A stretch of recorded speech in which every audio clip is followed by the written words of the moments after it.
Let's go and switch this over. Killer Kriegsman, good to see you. Huzzah. Welcome. Alright, let's, is OBS gonna do literally anything? There we go. Welcome everyone, and welcome back to, how not to LCnP. Alright, so last time we were a little worried about hitting our, transfer windows. That's a new and interesting problem to have. We've got Venus coming up in like 159 days, and I don't think our new launcher or its launch site is going to be ready in time, so I made some improvements to the old BP lifter. As you can see here, BP Z3 Lima. I was really just wedging it right underneath the 75-ton pad limit for the existing vehicle. We got some casters down here on the bottom to help us get going. Most of this is because we've expanded the upper stage, or improved the upper stage. We switched out the upper stage. We're no longer using the RD0109. We have switched it up to a X405, which is going to be kind of a heavy use engine for us for a while. We've already got them on the bigger launcher, the S54s, and so we're kind of, you know, trickling their utility down. I did slap this together in like 25 minutes. So yeah, it's pretty basic B. The upper stage up here is only slightly altered in that the fuel tank is bigger, the avionics have been updated, but yeah, this is going to push a real basic Venus flyby. We'll probably use something similar to pull off a Mars flyby in case we can't get a orbiter ready in time for the launch window. So I mean, that's really the super basic overview of this thing. Although I do want to, I don't think I've actually test flown it on this save, so maybe we'll give it a real quick test flight just to see what we can do with it. Make sure everything's gonna, I don't know, cooperate, stage correctly. We don't get krakened. Alright, that's good enough there. Let's close these up. Toggle open closed, good enough for me. Yeah, and it'll serve as a great way to verify avionics will work also. I don't really want to hit save because I haven't changed anything, and that makes me nervous. Time, let's just say 159 days from now. I'm pretty sure. Let's verify this. 159 days, 10 hours, 38 minutes. So simulate. Let's do that. We'll just see how badly this can go for us. So I have no idea what the delta V required for the transfer window is also. I guess I could have hovered over the alarm and it would have given me that information, right? Excellent. Hear game music, I hear France, I hear Cosmo's vocal chants. Does that mean the video's not coming through? Is there a problem? What's going on here? What have I messed up now? Alright, moon set as target. Yeah, we're going to go to a 200-kilometer orbit just to see how well that works out for us. Staging should be good. Launch into plane of target and engage autopilot. Everything looks like it's coming through in my end. See? Paranoid. Thanks for doing that to me, Killer Kriegsman. Appreciate it. Any good new paint jobs? Any fantastic new minis you've painted? Yep, there's a, yeah, close that alarm. We don't need it right now because we're testing. Simulation. Oh man, I hope those boosters being clipped into that. I should rotate that launch structure, or I should put these offset from the edge of the booster, maybe? I should probably do something different. DV info is only accurate for specific parking orbits, which only sometimes align with the plane of the moon. Fair enough. How's it going? Good to see you, Nova. This is true. You know, and I'm kind of just assuming that 3600 is going to be enough to push to Venus. Lately, you got a part-time job in construction again. Nice. I mean, steady employment is good. Most of the time. Oh no. Oh, okay. We need to adjust the separation on those casters. Oh, buddy. Let me... Kiddo stole my pens. Again. I'm never allowed to have a steady supply of writing utensils, that's for sure. I don't know, all my friends who have ever worked construction, like, other than back problems, they all gained a lot of really useful skills. It's one of those things where, like, were I to be young again, I would advocate that everybody work in construction at least once, but not for very long. Maybe long enough to gain some knowledge. Figure out how to, build some basic stuff, or the basics of construction, or electrical, or HVAC. Which are all things I wish I knew more about now. I'm into, like, well into middle age and home ownership and such. Because whenever anything breaks, yeah, it's on me. And I wish I was a little more knowledgeable on how to fix and or build things. Finish window planner will tell you the longitude of ascending node and inclination of the ideal parking orbit, which you can tell to ascent guidance to launch into. Oh, interesting. Alright, you might have to talk me through that.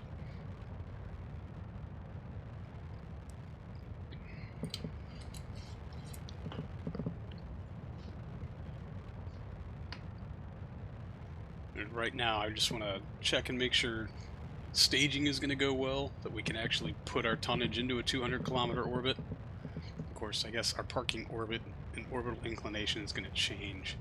At least we'll have some idea of excess delta V. Like right now, we're looking at almost 400 meters per second margin, which is fantastic. Yay! Typing complicated procedures, my favorite, indeed. Ay, ay, ay. I mean, I guess really I need the orbital inclination, and I can tell it to launch at a specific time, right? All right, let's get through this staging event, and then we've got 2 minutes and oh, avionics insufficient. Wow, that was less than ideal. All right, item A, SRB, booster SEPs. Item B, upper stage, avionics. I found a red pen, and it's running out of ink, so bear with me. Our margin is up to 427 meters per second. And climbing? You kidding me? That's unheard of. Huh. Alright, well, I'll take it. Oh, don't fold out the antennas. They're going to clip into the solar panels. Who told you to do that? Anyway, you should be fine for avionics with the side boosters. Second stage SEP is so far beneath that you'll likely never flip out. I'm hoping. And it looked like avionics came online as soon as we jettisoned the ullage ring. But oh man, I should have been paying attention to what altitude we were at stage SEP, because it fired those fairings pretty quickly. And it was either way too early to fire the fairings, or we could have fired the fairings a lot earlier and not run into that avionics issue. Also, should probably rotate this so our struts aren't going through our Veneri engines,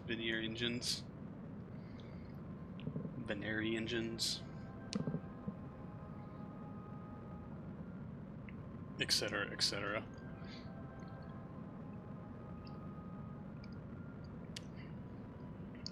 And of course, we need to put David Hasselhoff's face on the side.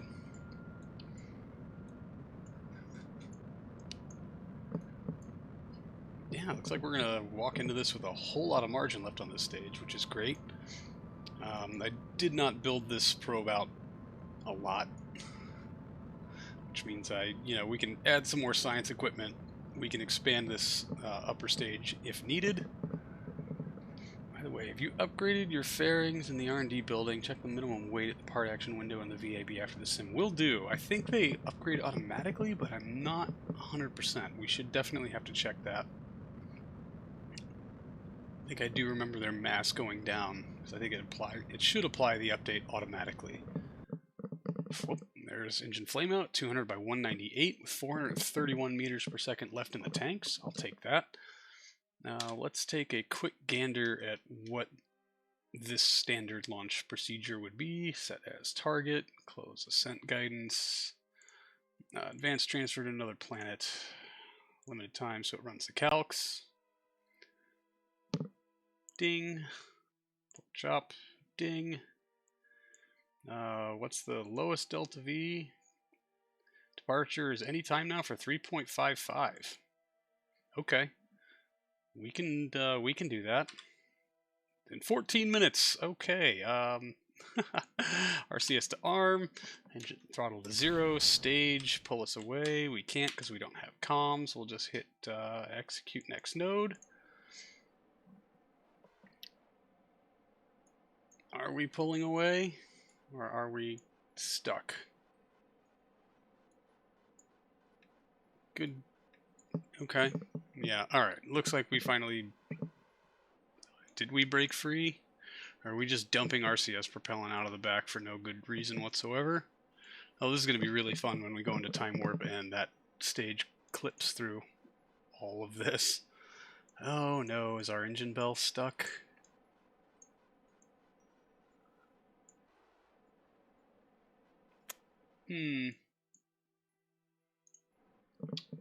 Oh, how's it going, Wookie? Good to see you. Welcome, welcome. I can't tell if we're actually stuck or if we're just trying to pivot against it. I guess I don't know, it's going to go into time warp. And that could cause an issue. We'll have to see. Before we do anything, let's extend these just to get them out of the comms dish, because that irritates me. Add retros to the checklist. Do you think we should retro burn the second stage? Item C. Upper stage retro? Question mark. Oh, buddy. Abort node execution. Fling it free. 6, 5, 4. Yeah, we're going to be too close to this. Execute next node, please. Needs a BGA reflow. Wait, what? You're annoyed because your big TV is broken. You're like 87.5%. Very specific. Sure, I could have fixed it. I mean, needs a BGA reflow. BGA. I mean, if you're saying that something just needs to be soldered, if you don't include time to disassemble it, or time to put it back together, or time spent fixing the things that were broken during disassembly, then yes, maybe. I'm good at soldering. Ball grid array chip. Oh, okay. Oh, yeah, and reflow. I mean, depending on the chip arm size. I don't know. I was very, very good at soldering very, very small things for a while. I haven't attempted it in a bit, but man, bummer. Human person, how's it going? Welcome. Add some decoupler force. We know how fickle those are, right? Yep. BGA owns the solder under the chip, no arms. Oh, so you need a heat gun. Ah, those are awful.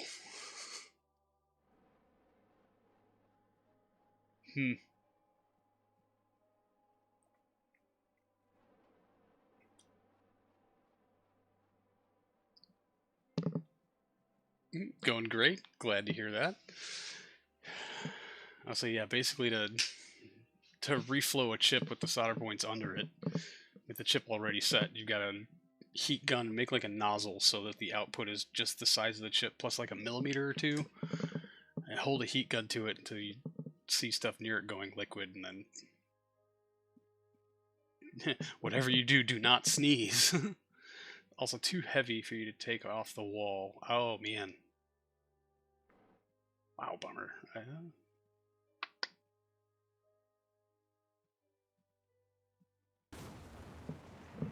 Alright. Well, this part, I'm really just kind of checking for delta V leaks to make sure that we can plot for whatever that was, 5,500 delta V, and we had what we thought was enough in the tank, and we just want to make sure it's gonna work-ish. And also, how bad is this decoupler gonna throw us off course, and how much fuel do we have to spare on getting back on course? I'm trying to find the episode where we launched the retirement home to the moon. Oh, Hotel Coast Cosmos.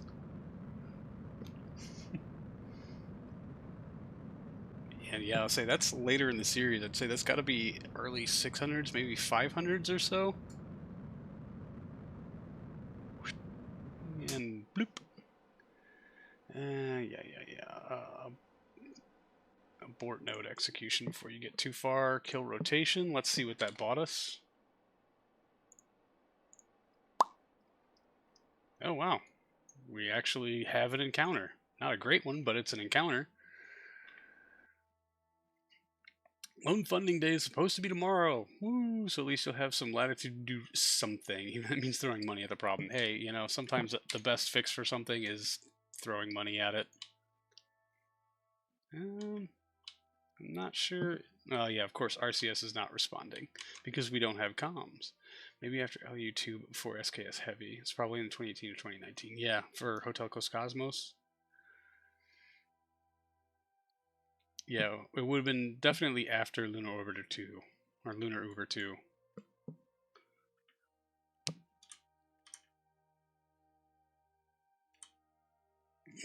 Are we going to get comms back anytime soon? God, what's the gain on this antenna? Tell me I screwed that part out. Communication gains 46 dB, so that should definitely... Oh, did we run out of battery because I didn't adjust anything? Probably. No, not quite. But we need to face advanced sun, up, and execute. Oh, RCS is not responding because RCS is empty. Ta-da! Alright, stage it. Okay, good. That didn't make much of a dent in anything.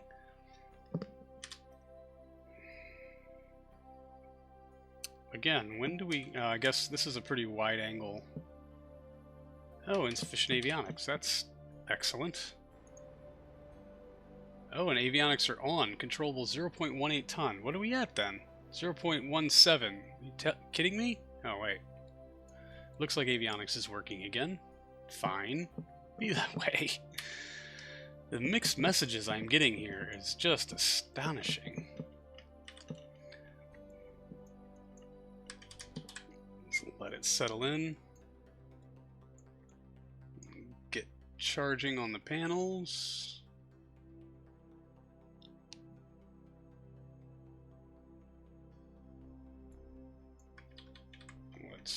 How far out from Earth are we? Yeah, it doesn't look like we've got a clear signal to any ground station currently, so... Yeah.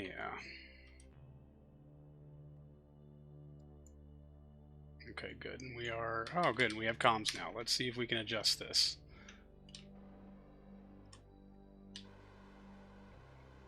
Which requires just hitting a button until stuff happens, but... not great. Do you expect this series to need analogs of any of the stuff Wookiee made for the RP0 series? Good question. I have no real plans for this series. I'm just kind of playing because it's fun, and I enjoy doing stuff. I'm really wondering if this is better suited for mid-course, but I've never actually gotten to use reusable anything in RP1. Ever. Really. After we got out of the 1.1.3 series, I think we launched one shuttle that kind of looked like a slipper once, and got almost to Apollo a few times before starting over. Oh, the irony. Reuse is very nerfed. I guess it, depends on how long we carry this series. I have no plans on, getting to a certain point and then starting over, or loading up a new anything. I'm just kind of very open-ended, and I'm very happy with the stability of the build. I have been updating almost every week. So we've at least got, more recent stuff, although at some point that might break things. To the VAB, let's go through our checklist. But I mean, yeah, man, it would be kind of awesome to revamp some of the some of the old 1.1.3 stuff. I would love to have that Mark 6. Love to have SKS too. And yeah, I don't know if we can. I don't know if the engine runtime and the failure state stuff is going to let us really get into reusable lunar transport. Okay, so problem 1 was separation on these clamps. They do have a force percent, and they are at 100%. These, not really much we can do other than toggle the time at which they stage. Yeah, most of the costs associated with launching rockets lie in personnel rollout, which are not recouped on reuse, so it's more realistic. Interesting. Oh yeah, fairings. We're going to check fairings. Our density is 0.143. It'd be nice if they told us what tech level they were at somewhere in here. I guess we'll have to go check on that at some point. And if we can wedge a touch more up, that's the balloon tank. There's our avionics. Improved, good. They're tooled, good. They're 99.9 at 10.20. We can up it just a smidgen without really screwing stuff up. So we shall. Yeah, let's close it up. Fairing, open, close. I think I actually have 2 of these on the build list, so that's a little bit of a problem. Oh yeah, these are staged with that, so these probably need to be up here in their own stage. Make this BP Z3-Lima-1. Save. Alright, that sounds like at least tech level 2 that could be best available. Okay, check the R&D just to be sure. May save you having to retool the avionics. I don't think I should have to retool that right after just that little touch up, right? Yeah, all avionics, everything here is tooled, so we should be good to go. Yes, I didn't adjust the size of it. I just nudged up the avionics, the limit of the control mass for it, just a smidgen. Save, save. So in-space reusability is still useful. Something that stays in orbit gets refueled rather than launched. Yeah, that would be, I mean, unlike a shuttle that you have to relaunch if you've got something like we had with the Derpfish, where it just kind of ferried from a space station in LEO to LLO. And we just had fueling costs on that, basically. Alright, these are being built because I updated the launch pad a little bit to accommodate the new fueling.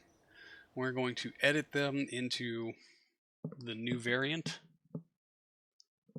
just to deal with the small touch-ups and corrections, and then we should be good to go on those. And I think the first actual thing we're going to try to do today is to oh, come on, MechJub, really? Open.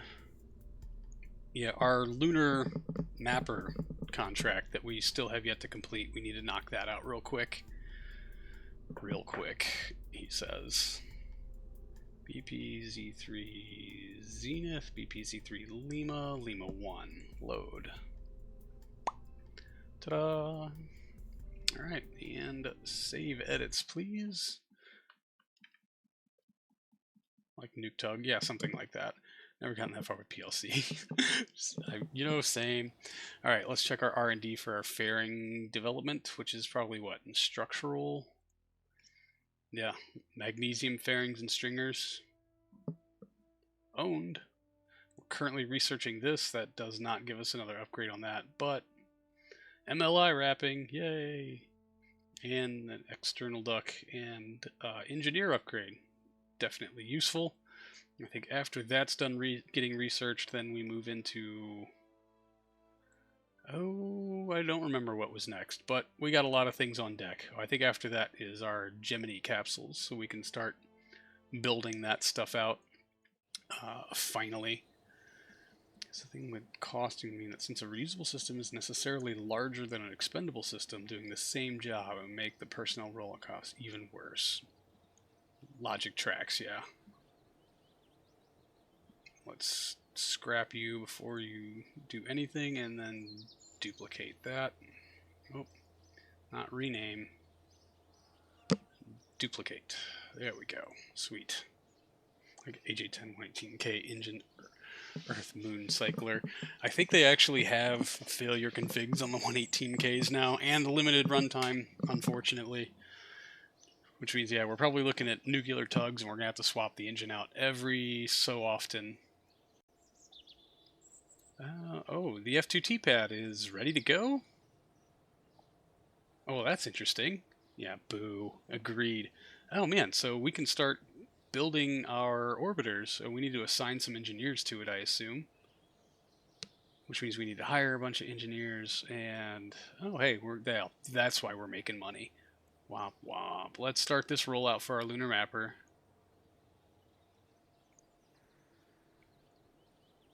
Let's adjust our staffing. Oh, no unassigned engineers currently. Hangar Orbiter 1, which has been upgraded a bunch, and that is launching our Limas. The F-54 originally was called M-54 in the save. That is correct. This is why we can't have nice things. Yep. I'll say the S-54 is the new iteration of it, I guess. It was the M-52, and then we moved from the Gamma to the RDO 105 upper stage and transfer stage, and that's become the M54. And then when we moved from the RDO 109s to the X405s, it became the S54. E39 is an M54. That may or may not. Oh man, I saw an ad on Facebook Marketplace for an E39 that had a 2.5 liter Chevy straight six swap in it, which made me giggle. Cause why? All right, yeah, we need to hire 570 engineers that can work there. How many? We can't hire any because we don't have any money. That's extra dumb. Dink, dink, dink, dink. Yep, we can hire 4 engineers. Get to work. 2.5 liter from what era? 60s, I believe. 70s. It came out of a Chevy Vega. So 70s probably.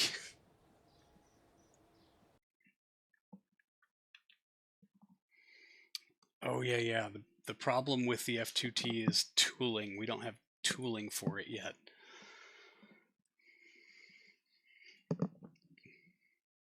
From what I remember of the post, the swap wasn't quite done yet. But homie was selling it for like $1,500. But the engine was in. It looked like it was all hooked up. BM, it's F2T. Oh man, I built Mars stuff. Of course, I didn't build out any Venus stuff because yeah. All right, Mars 2 orbiter. Let's go ahead and load that. We'll start them working on it. I guess no, because tooling on this is going to be monstrous.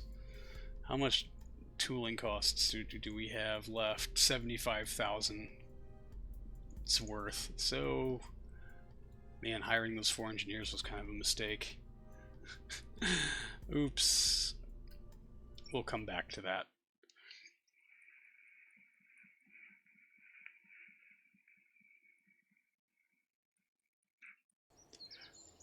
So is this revelation on your E39 recent look? Have you been out poking it with a stick, or is it just kind of the fact that it's been sitting there? Just kind of like, yeah, well, probably not. Meh.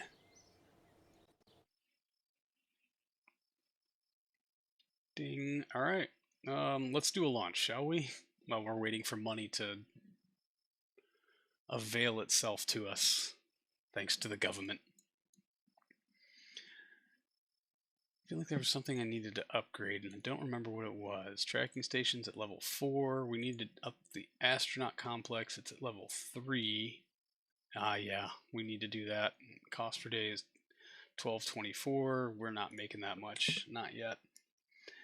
Venus only orbit or more. Eventually we're going to try to... we've got a flyby being built.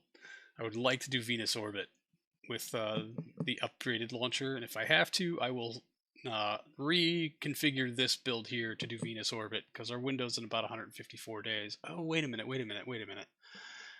Phase angle, ejection angle. Okay, yeah, this is the stuff that I put into transfer window planner. Yeah.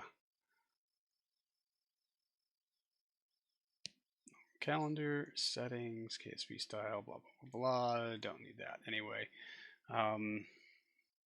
Yeah, I was supposed to figure out how to do this to optimize stuff.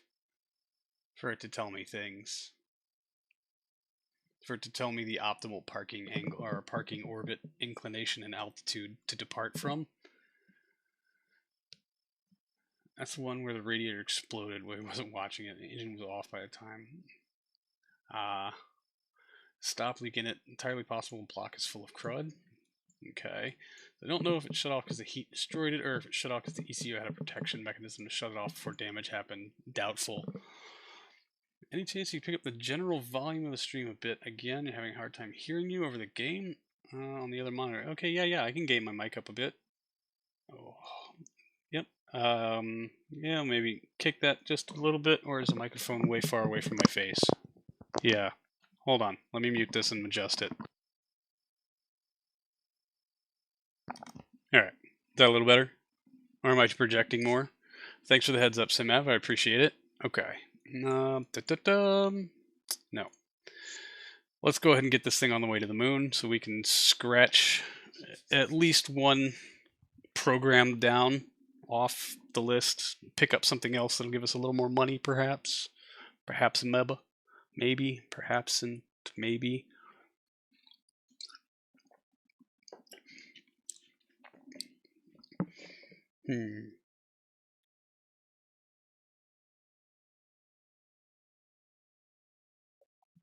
I'll say, yeah, well, if it was overheated that bad, well, I don't know. The head gasket might be toast.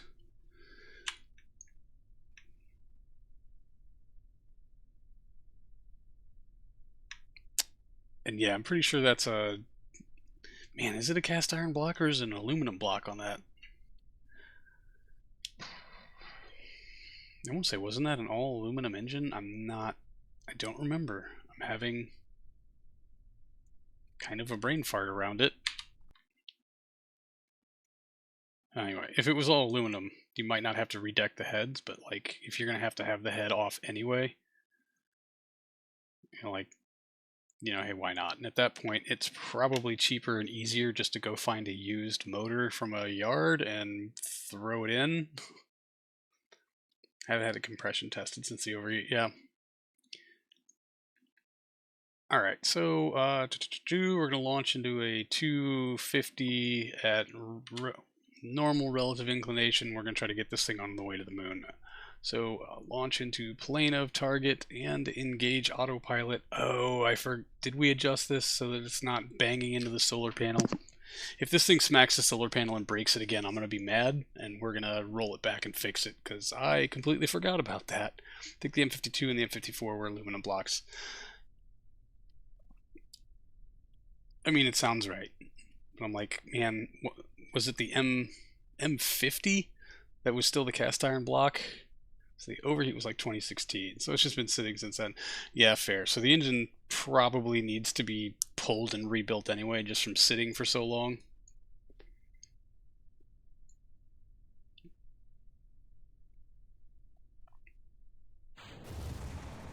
Oh, no. Disengage, shut it down. Engine failure. Of course, yep. We got a booster engine failure, so... Good times. M50 looks like iron. Yeah, fair enough. Picking spoilers channel of various blocks. Oh, man, yes. I hope you marked it not safe for work. Alright, let's roll this back. Dang it, recover to the VAB. We gotta replace the engine. We gotta check to make sure David Hasselhoff isn't gonna screw up our fairing sept. Every time we're about to get somewhere on something. Let's think about making that next decal warning smashed photoelectrics. Oh, please.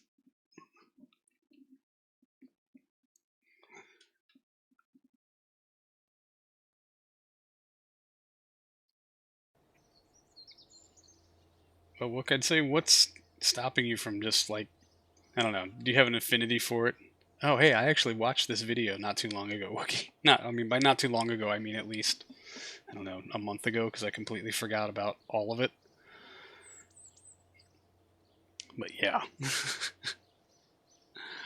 Alright, and we're gonna ramp up some money. I've got $75,000 worth of tooling to do. Edit. Yeah, what's anything stopping you just from like selling the car just to be like done with it, or are you attached to it and you're like, I'd like to fix it when I have time? Or what was your question that you stopped mid-question? I'm, be good at one thing, and mine is not finishing sentences. You wanted to fix it, fair enough. I mean, yeah, I've I've had cars where I'm like, I totally want to fix this, and then it sits for years while I proceed to not fix it. So like, yeah, I mean, I get it. All right, and that looks like Hasselhoff is not going to impinge on anything. I wonder if maybe we just move his... No, I like him on the fairings, though. I want to know what it would be like with the shifter service bulletin taken care of. There's a shifter service bulletin on those. Is that just for E39, or is that for anything with similar engine and transmission? Is there tooling on here I haven't done? Okay, let's say this seems kind of expensive. Save. Save edits.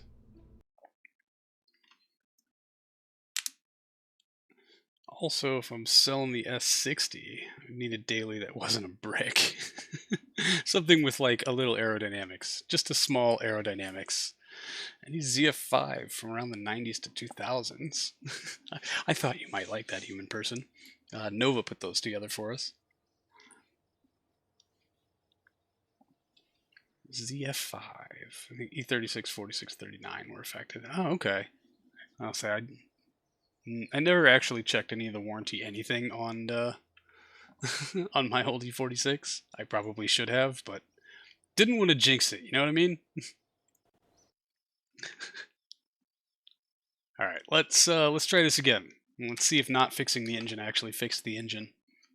I've always wanted to know that, but now we're actually making pretty decent money. Basically, the sprint detent pins would seize in their bores and cause a very notchy action or lack of recentering. Oh. Yeah, that was definitely the case on my E46. It was very notchy. Like, you could physically, I don't know, second gear was very difficult to get into sometimes. You really had to, like, wedge it. Mm-hmm. I did notice that on my E46. Yes, that was definitely a thing that happened. Alright, let's try this again. Set as target. Launch into plane, engage autopilot, 12 hours from now. Let's see if we can get through this with no engine failures this time.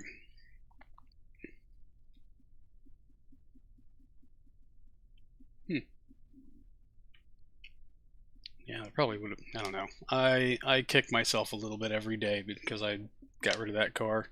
I should have just garaged it and told myself I was going to fix it for the next decade and a half of my life while not doing anything about it at all. Just a kit of bushings and springs and caps and redo it all. You have to pull the transmission off to do it. You know, I mean, good time to just replace the clutch while you're in there and throw out bearing, the pilot bearing. Freshen it up, just all the way around. Green across the board. Solid ignition this time. Thank goodness. All engines running. Clamps off and we are skyward bound. Working finally.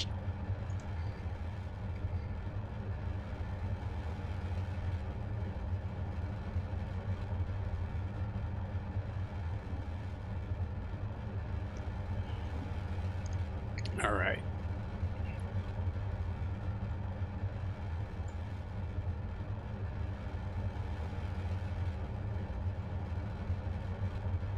Only thing not working is the frame rate. Don't you judge me, SimHav. I don't know. That might be my throughput rate on the stream. But no. No, it's definitely not. No, it's definitely my like 600 part boosters. We will shed. I mean, we're only yellow clocked. It's actually, you know, pretty good for us, all things considered. I have yet to figure out the Tuffix config that makes things not blurry fuzzed, fuzzy blurry, something like that. Yeah, that artifacting when I move the screen, and it kind of like slowly clears itself up for the most part. Do some performance comparisons against what you would have to see how much uplift you could actually expect from a PC upgrade.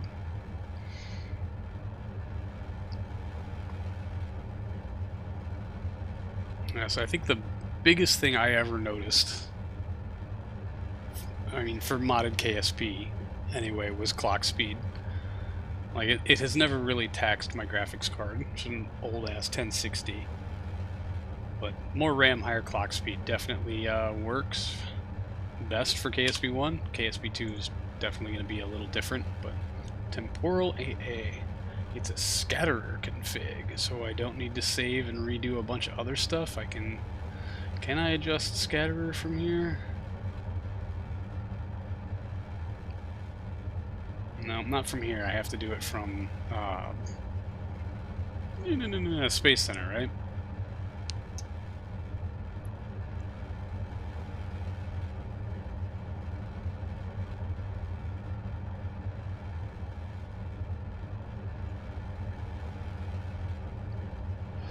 No, that's Engine's GUI, and I don't know why I need that, but okay. Go away. Alt-O or Alt-0? Let's try Alt-0. There we go. Yeah. I don't know. That's clouds. Atmosphere. We've only got clouds manager. Texturing config. Terrain. What am I looking for here? Looking for booster set.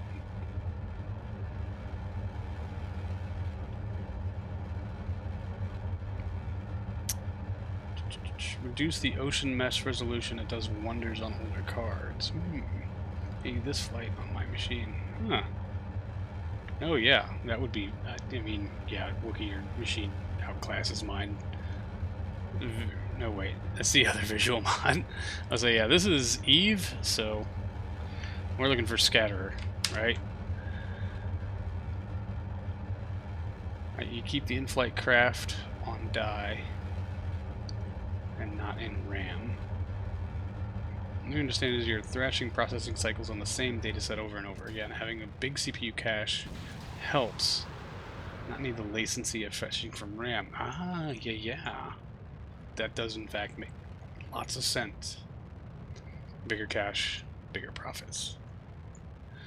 You aren't going to reduce the CPU bottleneck by changing visual settings. Oh, I'm not trying to change the bottleneck. I'm trying to make it look not stupid. I don't care about my frame rate in this game. That gives me time to talk to all of you lovely people. I want it to not look fuzzy. And like, we solved it once. I forgot to export the settings. And then, yeah.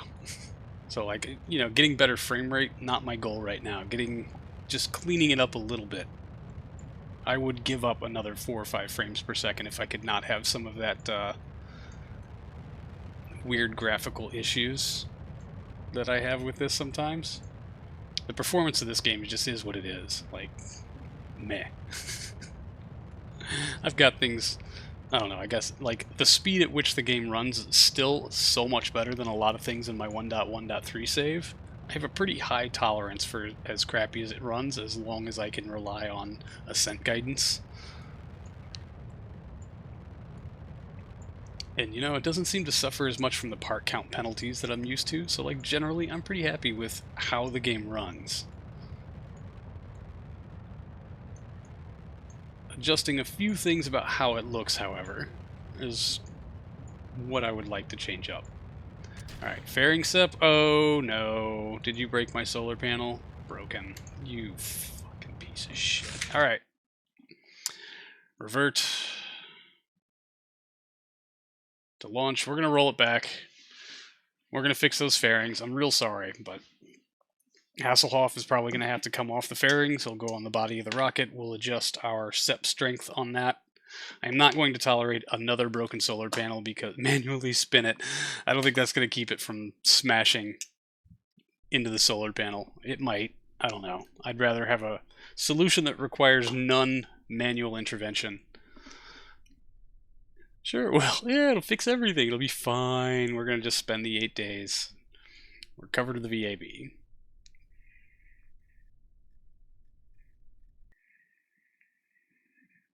Coward.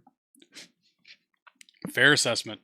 Guilty as charged. I am scared of failing at this mission for like the 4th time.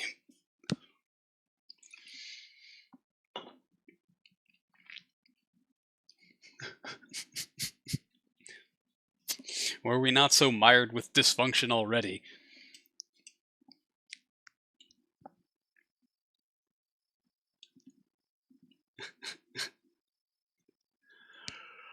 Alright. Scatterer. Nope, that's Copernicus. Scatterer. What are we looking for here? Customized settings, scattering, temporal AA. Is that what I want to have on or off?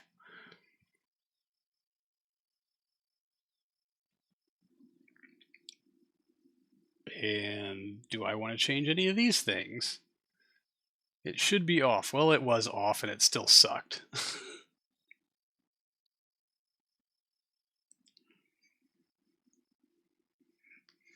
What was the other thing I wanted to, you also have, ooh. Alright, what was the ocean thing? Also, ocean settings. Why are you still getting it then? Good question. Alright, I wanted to turn off what with the ocean settings? Reduce mesh resolution to like 64.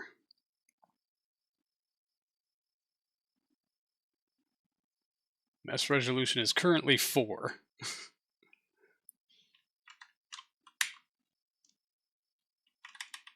Yeah, just making sure. Okay. The Fourier grid. Oh, okay. So we'll leave that one at 4 and reduce this to 64. And I left. Oh, it's Alt F10, F11. Sure. Okay. Got it. All right. Let's call that a day on that. We'll just see what happens. Ding. Edit. 141 days until our Venus Venus window, and we may or may not have an F2T orbiter ready to go. Who knows? We may or may not even get this lunar window, or this lunar mapper off the pad anytime in current year. God, is it 64 or 65? It might even be 1966. I have no idea what's going on with anything anymore. Rip, rip, rip, rip. Up to the top. Lock to 90. Double time. Grab Mr. Liftoff here. Spin it every which way but the correct way and reinstall. We're going to have to take that scale down just a smidge. Should be good. And oh wait, no, because it says aeronautics down here and we want to make sure that fits also. So we'll take it down to 1.55. Yeah, no, fine. Be that way.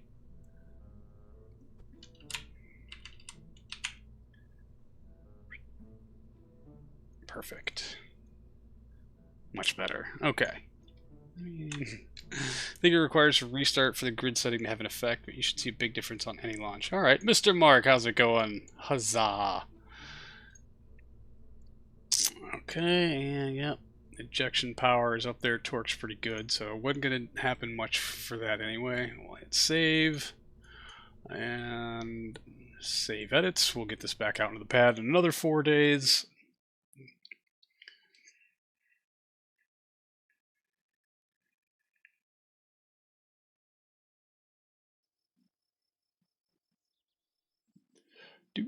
Roll it out. And let's try this again. 11,000. Oh man, our funding has... Oh, it's because we're rolling out. Duh. Warp to complete. Really need to start investing in some tooling now once we got some money. How's y'all? We's doing pretty good. How's yourself? How's it all going? Launch. Ooh, a daytime rollout. It was 24 June 1965, this current year and day. School again tomorrow since 2 weeks. Oh man. Yeah, that's a fun one to get back to. Way too much to do, isn't it? Isn't it always? Is much the case. And yes, Happy New Year to all of y'all. And to you, Mr. Mark. Thank you for reminding me. I forget that holidays are actually a thing. And Wookie, before I forget, remind me to also not forget to upload the save file to the Discord at the end of the stream so that you can run some tests on launch times. I guess I will try to do this launch completely. Yeah, see, that blurriness that happens when I move the camera, still a thing. Oh well. I'm pretty sure we solved it with a Tuffix config. I forgot to export it. Could never figure out how to do it again. And yet here we are. Launch into plane of target. 1 hour 39 minutes. Oh, would you look at that? And everything else should be untouched, so we should be all good.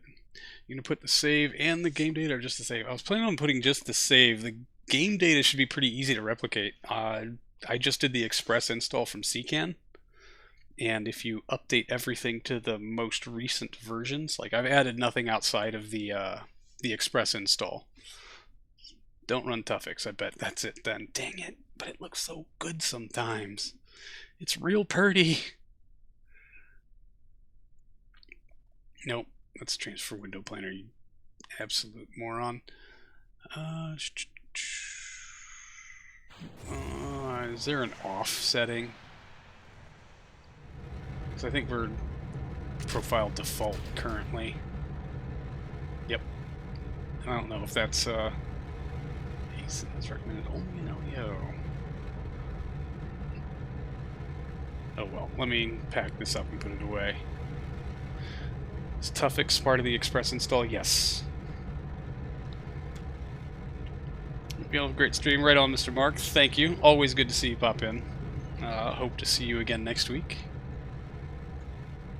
Alright, we're going to let this hopefully make it all the way to orbit, now that we seem to have gotten the kinks worked out of those first stage engines.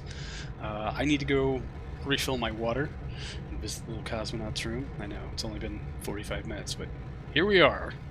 Way too much coffee today. Doing great. So I will leave you with the view, and I will be back in just 1 minute.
Alright, I'm back. What did I miss?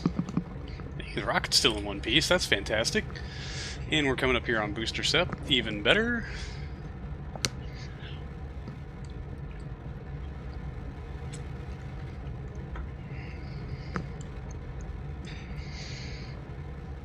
Alright. Yeah, we'll know if we solved our fairing SEP problem here pretty soon.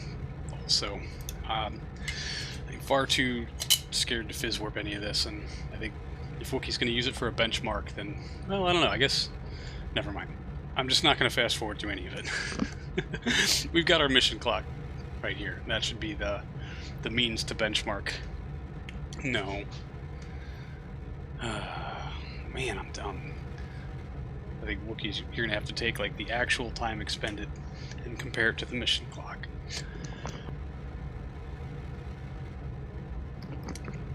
Sorry.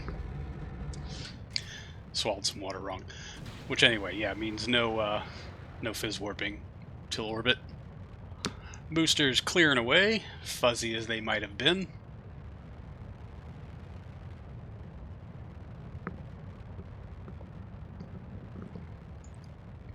And yeah, we'll get fairing SEP here, pretty shortly. Climb rate's pretty good. Everything's looking on target, and looks like we'll have almost 1 kilometer per second of margin once we do our orbital insertion. Thank you, ridiculously overbuilt booster.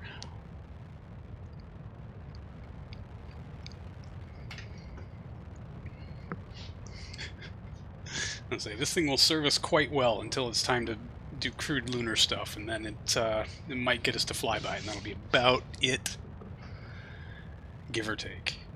So.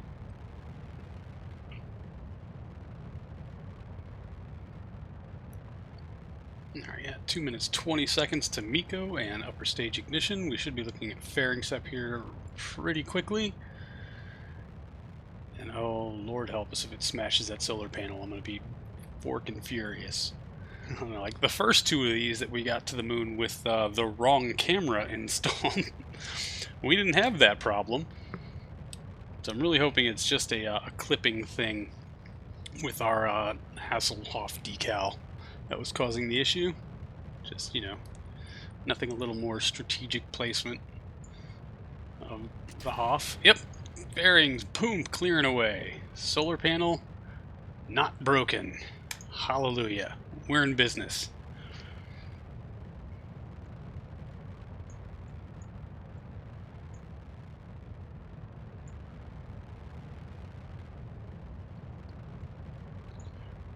Everything's looking good.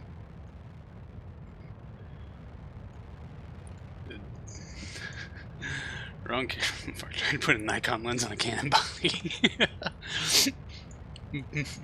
More like it required pictures be, taken in 1080, and we sent up a 480p. I was like, why isn't this good enough, guy?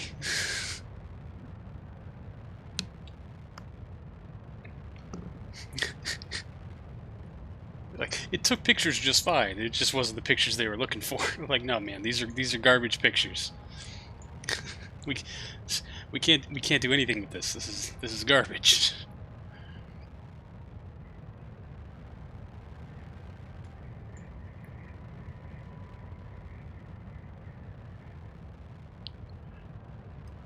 All right, 53 seconds to MECO. Avoided the warranty on the decals by launching them into space. Read the fine print next time. Dang it. Ah!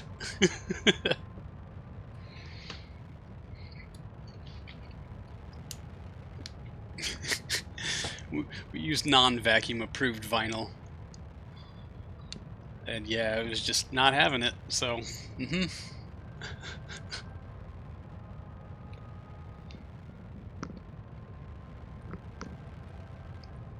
Oh, no.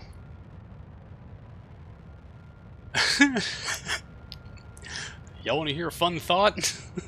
This is an external drop tank, and we now have a sticker that causes colliding issues attached to it. So this might get a little bit more interesting. Probably need to put him on a slightly different colored background. Alright, good ignition on both 405s. Ullage motor's clearing away. Ullage ring is clear. Both engines running. I'm hoping we have enough space in there for Hasselhoff's teeth not to grind against the inner tank. But, I don't know. One way to find out.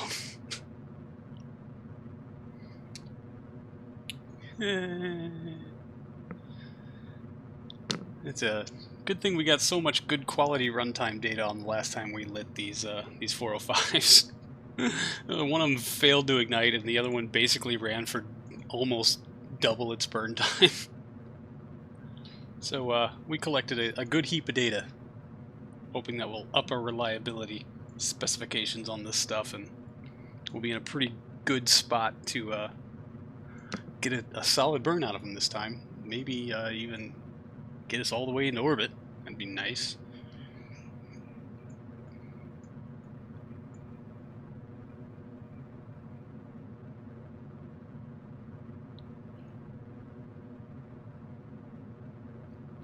Well, I did cant the engines, and if you remember from last time, MechJeb just kind of went apeshit on stuff and kept adjusting our angle so as to guarantee we weren't going to make it to orbit, but had it just pitched up a bit to deal with the loss of thrust, might have actually made it to orbit. I mean, that's space. That is certainly a thing that was said.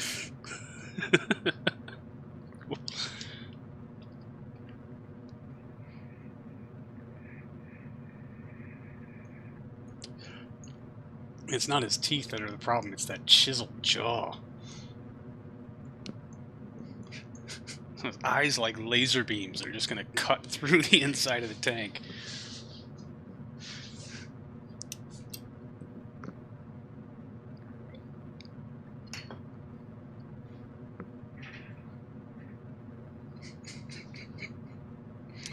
Oh, hey, our external did not separate.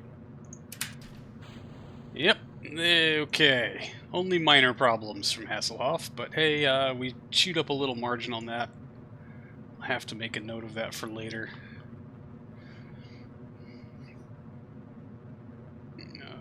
S54. External no Jettis. Did I have a stop? Yeah, I had a stop on stage 4 in effect, so that's probably actually a non-issue. Undertake was looking for freedom.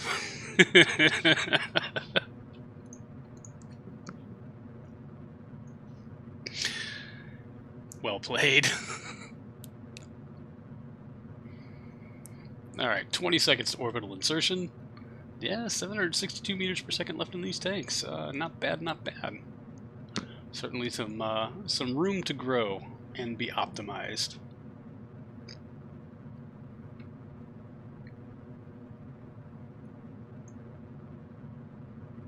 Yep. Camera change, engine shutdown, orbit complete. 250 by 249, 0.75. I'll take it. Ascent guidance, thank you.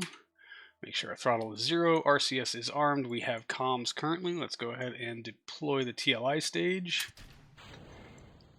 Pull ourselves gently away.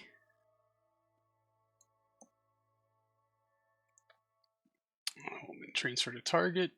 Create node. 3118. Man, wow, in 50 minutes. So we do have to make an orbit. No big deal. I think we should have plenty of margin. We got 4,900 meters per second in this stage. Holy hell, yeah. Just marginally overbuilt is all. Very, very marginally. Alright. Anything that I wanted to... I mean, we might as well... No, we should save the battery. We got that big avionics unit that we can't shut down on here, so... Alright. Let's put a little more distance between us and the stage. Let's see if we can refine the node a little bit. We want to come in polar if we can. So focus view. No. No. Okay. I mean, no. It's just the angle at which I see it makes things weird. But yeah, we're not going to get very much inclination out of this from here. We're going to have to do this mid-course, aren't we? Or it's going to cost us a whole lot more delta V. But we have a whole lot of delta V, so why not? Just friggin' go for it, bro. Dump it out, way out, and then pull it back. No, is that even altering our angle? It does not seem like it is. Oh well. Yeah, let's just do it mid-course. I don't really want to mess with it right now. Execute next node.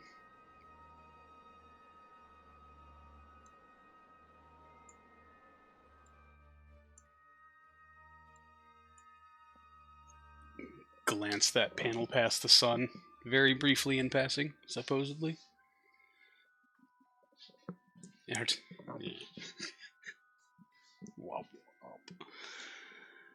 Maybe we get a little bit of video. No, hey, we've already had you in orbit? Are you serious? What did we... Oh, yeah, we launched it on the previous mission. And because everything sucked, we just booted stuff up and let it collect some data. I remember now. Yeah, a lot of this stuff is pretty long-term. And your avionics should be shut down. Oh, you don't have any internal science? Okay. Fine, fair enough. I bolted it all to the outside. I guess, yeah, I did not, include things that we already brought along on previous flights, so we got that going for us, I guess. Wonder how much of that liquid oxygen we're going to lose in the process. Currently lost none. Balloon tanks, they tend to weep, especially in the sunlight.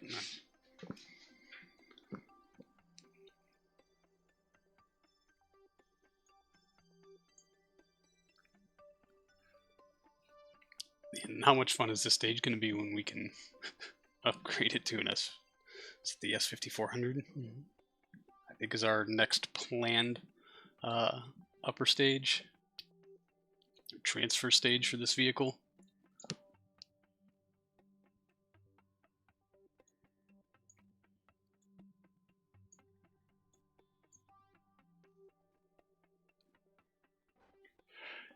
All right, you should start ullaging any minute now. I'll do it manually if you won't. Let's bring our engine online, please. And yeah, she's coming about. Ignition, good light on the 0109, and TLI burn is underway. Oh yeah, we're already monitoring our externals, and I forgot to check how much liquid oxygen we lost to evaporation. But we will stage them when the LOX runs out and try to mitigate some of those losses due to boil off. We have so much extra delta V, it's not really going to matter at this point, so there's that.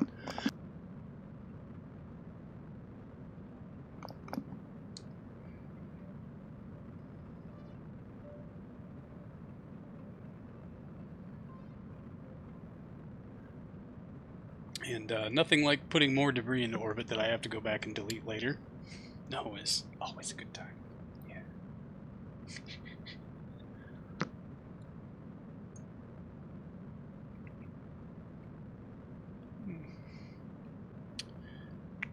Oh yeah. I'm forever concerned that our Delta V thief is going to step in at any minute and start, I don't know, making the numbers go all weird, but looks like we're okay on that. 20 seconds to EFT SEP. You need a vacuum-rated vulture. Go eat your orbital carrion.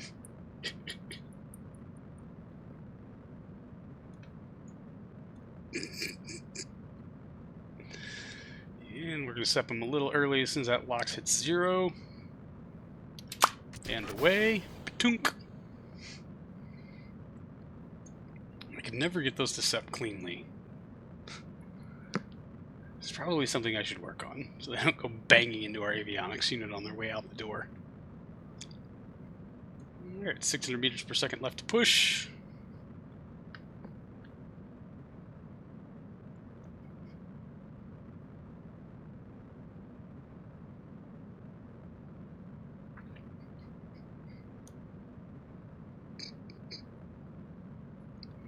I ever had a dropial tordial tank?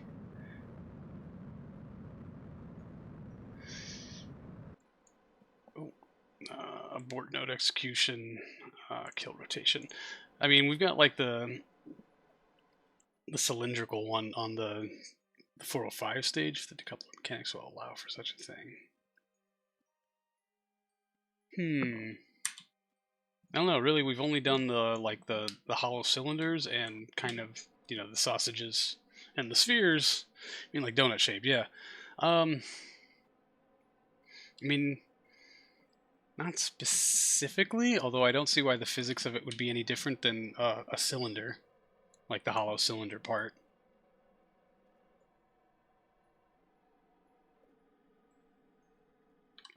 1. Does weird staging shenanigans. 2. Get weird TV readouts. 3. Shocked Pikachu face. I feel so attacked, Nova. The attached nose is what's making me wonder. I mean, typically, especially if you're doing like a sleeve, like the cylinder one, the attached node is still the top node. Let's see if we can pull this adjustment before we get out of avionics range for our transfer stage and try to use as much of that delta V as we can.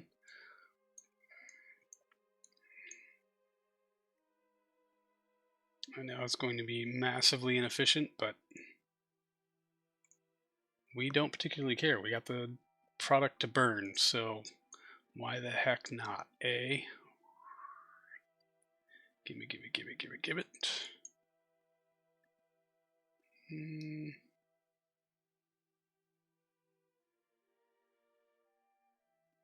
Alright, 50 some odd meters per second. That puts us on a pretty good place to separate it, so that's in 33 minutes. I have no idea how long it's going to take to push through our RCS propellant, but let's go ahead and get angled in.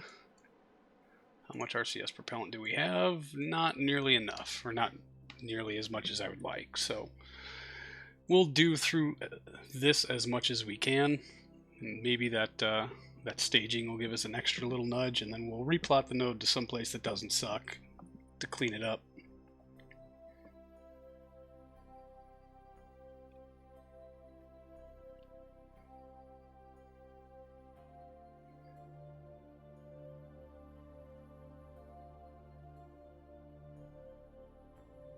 And I say, look, I wish Ampersand was here to probably answer that question for you. I'm sure if anyone has done tordial drop tanks, Ampersand's the one who's done it.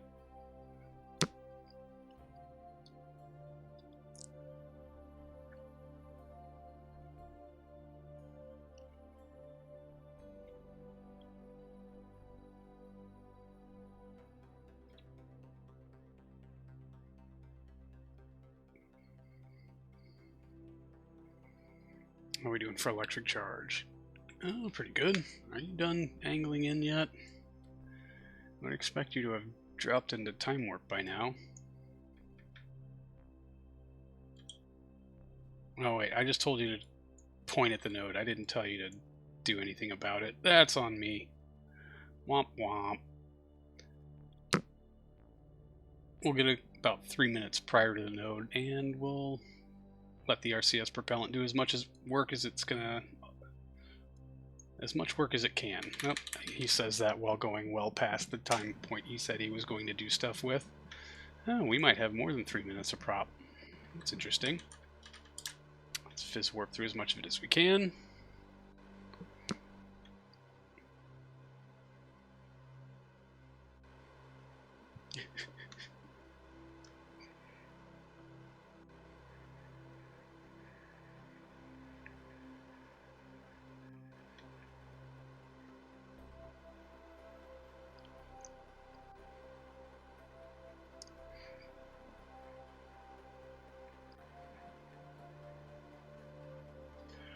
Yeah, which was next to none. May have been a silly waste of time, but I'm sure it helped somewhere, right? I mean, it would have been better if we could have vented the rest of our fuel before we started doing this, because we're carrying, half a tank of propellant we're not using for anything at all. So there's that. Stage it. Ka-tunk. Yeah, that took a nice little chunk out for us. All right. Advanced. Sun. Down. Execute. Up. Avionics. Activate. Yay. What's our current telemetry looking like? Oh, cool. Well, I wonder if that means that our transfer stage is going to slap into the moon. Probably not. We got a free like 0.5 meter per second out of that, so I doubt it. Put that away.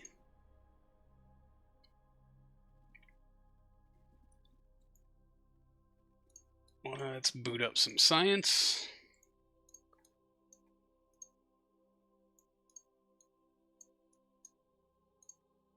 Quick systems check of everything. Well, I mean, you've already got your full complement so far, but you know, hey, why not? Believe that's everybody. Yep, you should be running. Okay.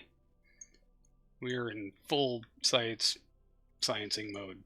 Let's go replot our node for something worthwhile, shall we? Take it here-ish, maybe? Add maneuver 2 days from now.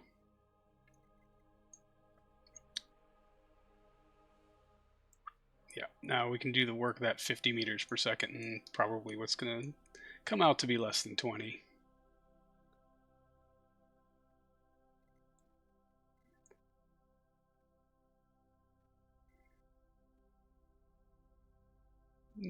Okay, so 25-ish. Does that even get us a polar pass, really? 41. I know we got some stipulations on the contract here for lunar mapper. Periapsis above 20,000. So we're going to try to come in as low and tight as we can. Just because I don't know if 963 meters per second is actually going to be our deliverable.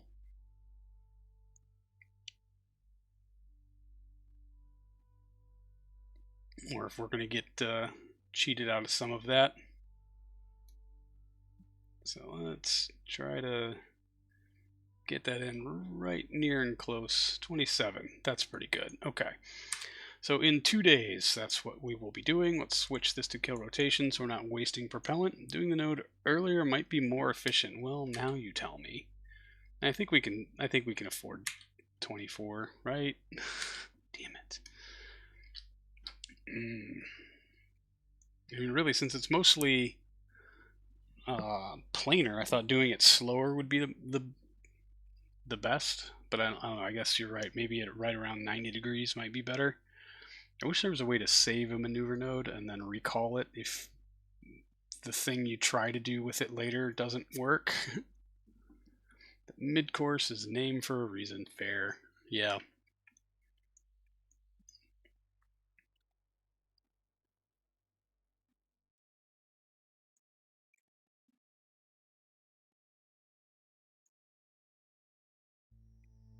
Yep, we can save 10 meters per second. I mean, that doesn't quite get us where we want it to be. Let's do that. Alright, yeah, fine. 25, we'll take that. Alright, 1 day, 7 hours. Our mid-course is more mid at our course. So we can do stuff. Let's time warp on out there. Hopefully. Alright, battery's fully charged. That's excellent.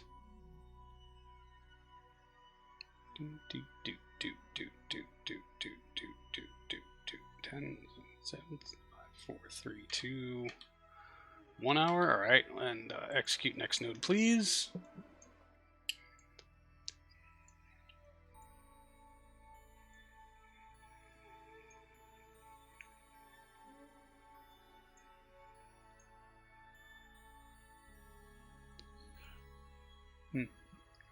Now, course is now guaranteed to be mid.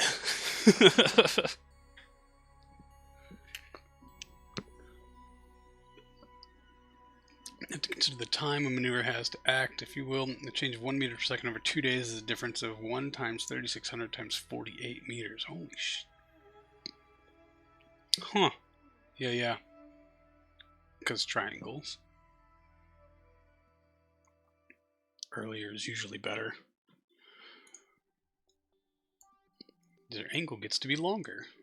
Or, I don't know, a more narrow angle can affect a longer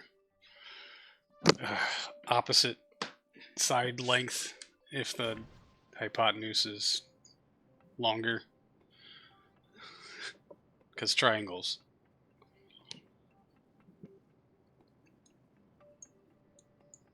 And that actually looked like the numbers stayed relatively legit. That's excellent. Alright. We will be making this burn out of comms and way too low. You know what? I think we just go ahead and do it at 1636. We won't, though, because we're going to re-angle back into the sun, and that's going to cause this to shift a bit.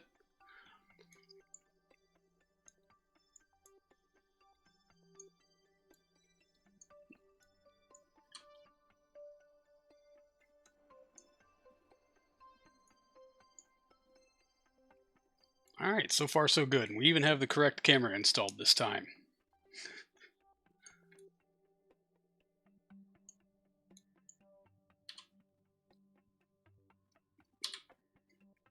Oh, no good. I wonder if it's done making its adjustments.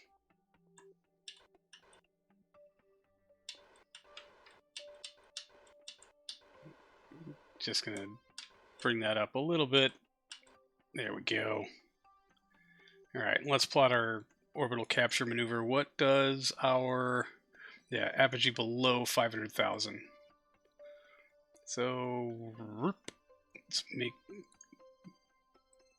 good and sure we get below the 500,000 mark. That is 719 meters per second. We should definitely be able to pull that off, right? 16 kilometers, danger zone territory. This is correct. Say, didn't you just call me a coward not even an hour ago?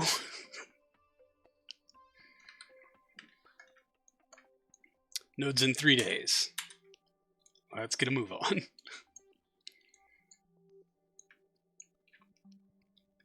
Quick save, good call. Excellent call, Nova. Good looking out. I would say, really, there's a scoop on the end of this magnetometer beam for which we are intended to collect a surface sample.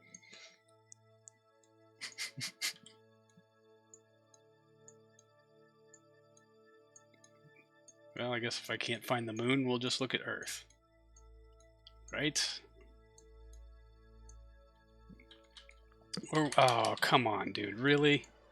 I love that. Naturally. Forgot to hit kill rotation once it was pointing at the sun. Figure the rest of this out later, right? It'll be fine. Everything's fine.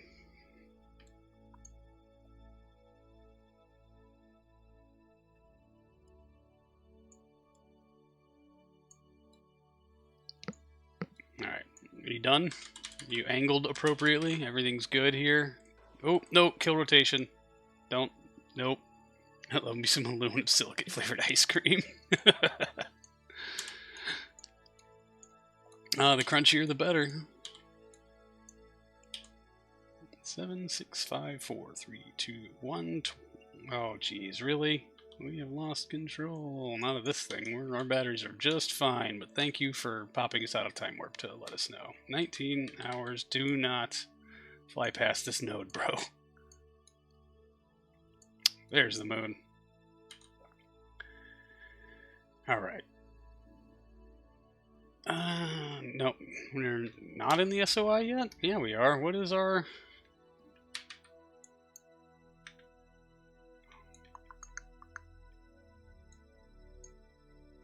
Oh, our current periapsis is 12. Yeah, okay, that's a little spicier than I would like. It's extra danger. Also, let's relocate this node to our periapsis. Just our periapsis up just a smidge. You have nothing to prove. Fair. Yeah, 12 is a little lower than I'd like. I think 16 is kind of on the cusp. If we were coming across a pole, 16 would make me a lot more nervous than that, but I think we'll nudge it up a little. 18, back. I take Judy out. Welcome back. Alright. Let's replot. Now that we've raised our periapsis to 18 kilometers, and we need to have it apogee below 500. There we go. That looks pretty good. Nodes in 15 hours. Let's do work.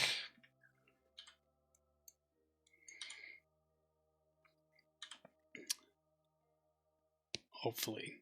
I would say 700 meters per second. We should be able to pull this off unless we're still having delta V leaching problems. And so here's what I did to try to address that problem. See, typically I would build like the primary parts of the spacecraft, avionics, primary fuel tank, then engine, and then I would build all of the structure and the things as something that kind of like slid up or was clipped up over the engine. And then the decoupler would be attached to the very bottom part. Now, for this kind of reconstruction of this, I've made sure that the engine is the absolute bottom part of the spacecraft in hopes that that is what is screwing up the calculations on available delta V. So I guess we'll find out if we're still bleeding delta V all over the place. Your pants have decided that, oh buddy, the day before you that's how it always is. They wouldn't rip at any other time unless they knew a payday with cometh. 12, 11, 10, 9, 8, 7. Let's go ahead and execute next node, please, as we come sweeping across the pole. So I think that's it right there. That's where all the orange slices converge.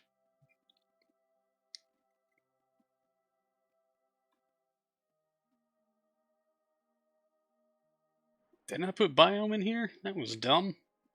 Oh yeah, no, space high over the moon's north pole. Yay!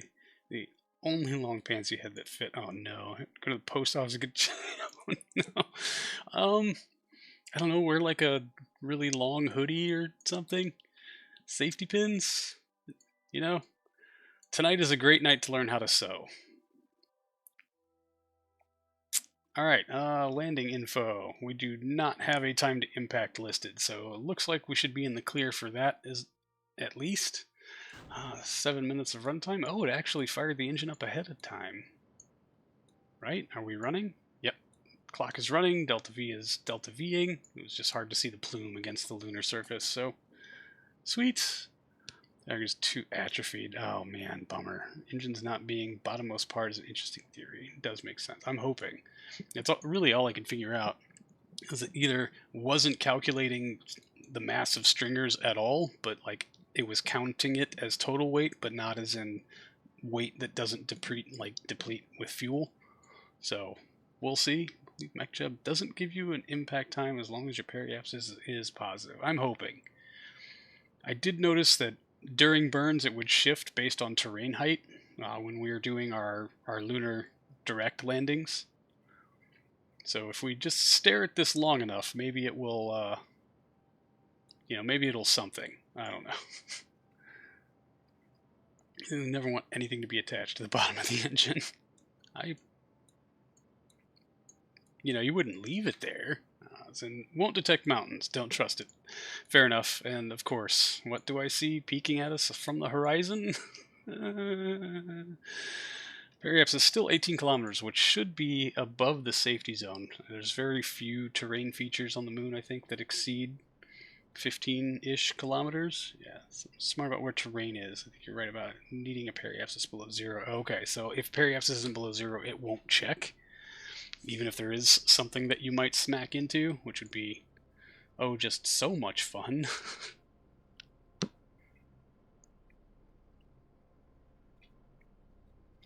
Periapsis above 0, it won't check. Alright, yeah, fair enough. Okay, well, I mean, from this angle, it looks pretty bad. From this angle, everything looks great. Which one?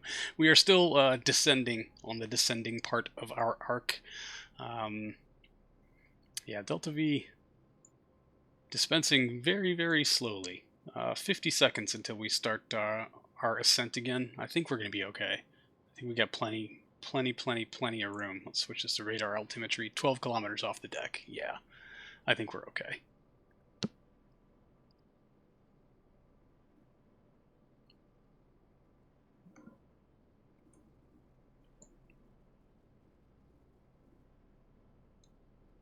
Man, bummer, our ice cream scoop might not get any ice cream.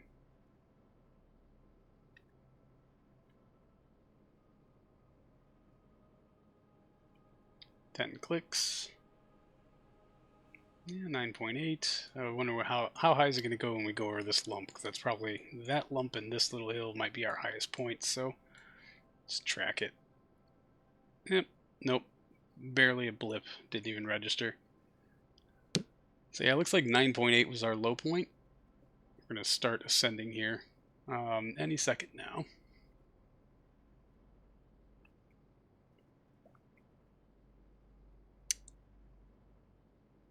Dink, there it goes.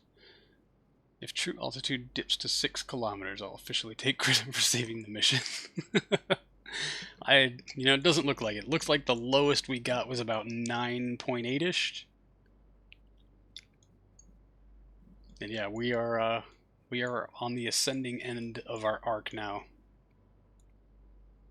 And our available Delta V is still ahead of our required. So it looks like maybe we're in pretty decent shape here. We are going to have to adjust our periapsis up at the other end of our orbit to satisfy the contract, but yeah, we'll see how that goes.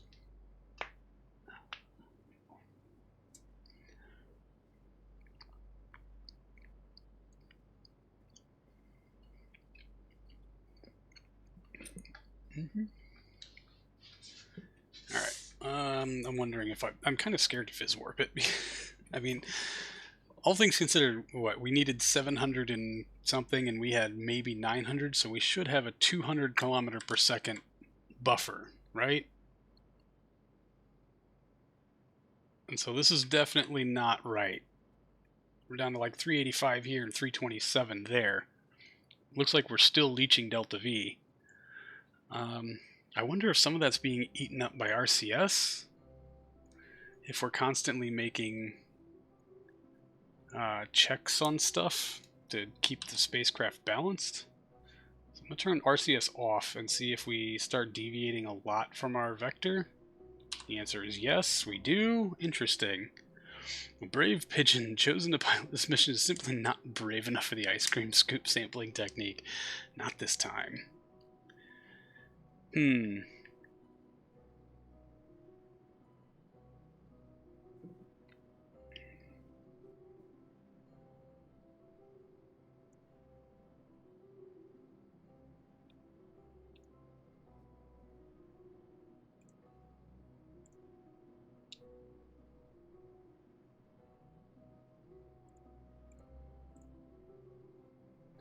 Yeah, there's a little bit of pitch input and a little bit of yaw input going into this.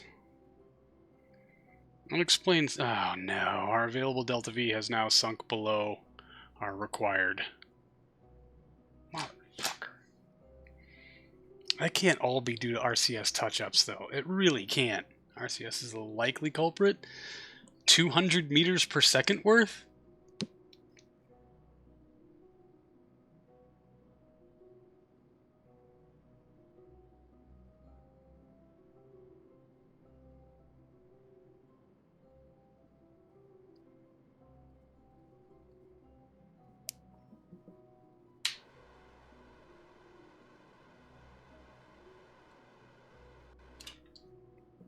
I mean, that's a lot of...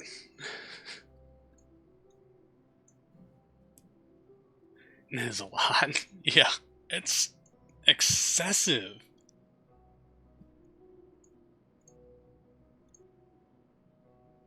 I mean, and in all honesty, we should have had a 200 meter per second surplus. And now we have a, 100 meter per second deficit. give or take.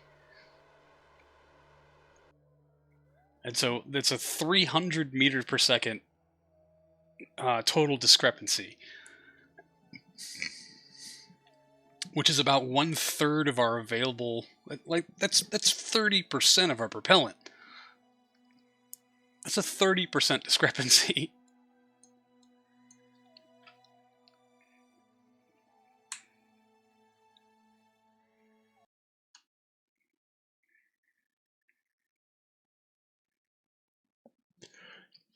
So let's test a theory.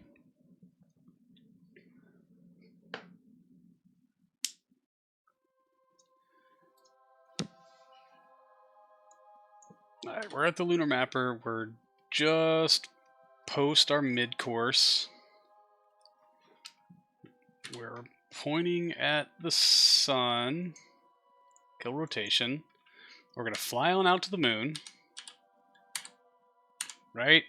I'm going to fly this one manually so that we know of our RCS inputs. I'm also going to try to spin stabilize it so that we're not really doing... spin stabilization is probably a really bad idea.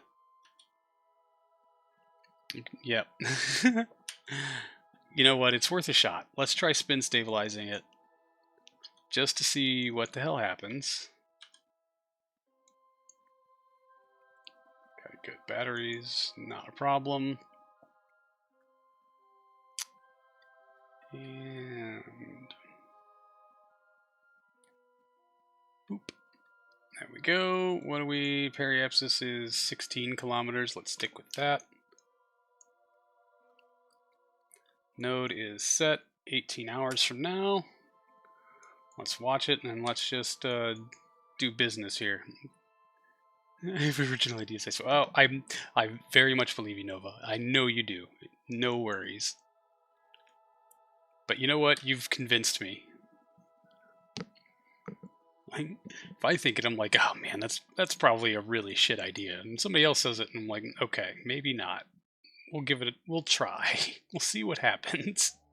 It's worth a go, right? All right. Currently, well, no. Let's take the currently after we start the spin, or after we stop. After we finish spinning up the spin, then we'll determine. We got a lot of authority on these thrusters, so it should not take us very long to get spun up.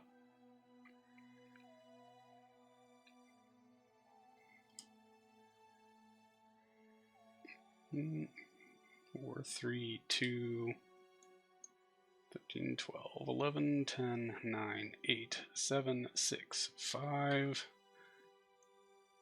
5 minutes. Let's go ahead and angle into the node.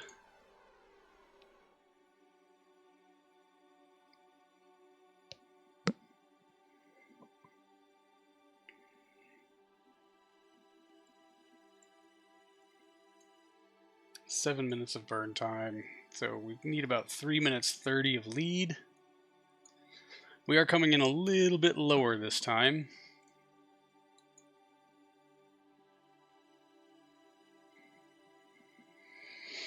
Three minutes 30 of lead.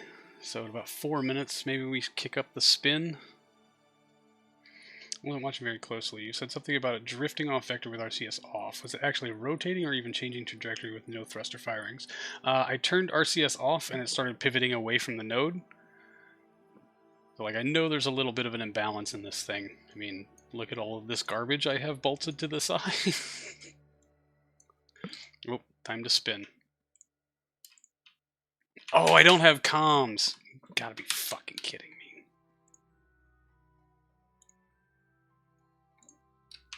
No, that doesn't fix not having comms. You motherfucker. Base of the node, I'm at 4 minutes. Dang it. I turned it off, right? Now, let's go ahead and switch that off. That doesn't fix my LOS problem, so that I can't manually spin this thing. I'm going to fight a phantom force, would definitely explain the severe delta V loss.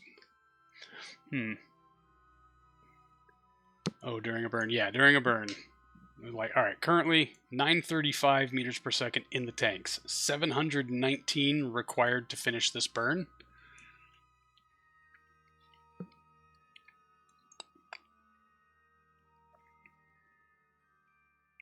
3, 2, 1.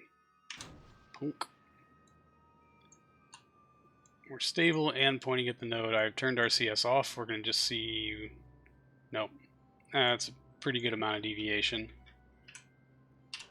RCS back to on. Dang it. If it's just rotating on its own, that's pure Kraken, but burn asymmetry is much less worrisome. Yeah, no, this is... I'm pretty sure the center of mass is a little offset on this. I try to dial in as best I can. But I refuse to believe that small corrections from these RCS thrusters would result in a 30% loss. That just seems insane to me.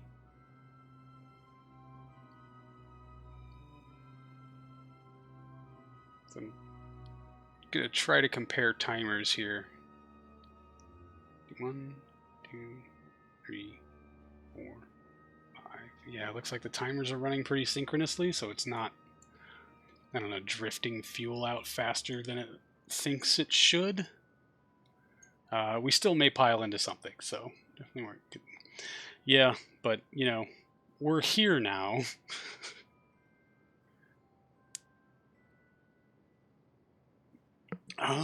Here's something we can do.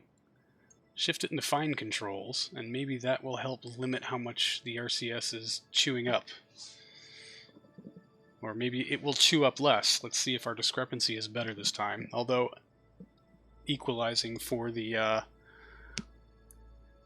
periapsis at the moon probably would have been a better way to make that comparison.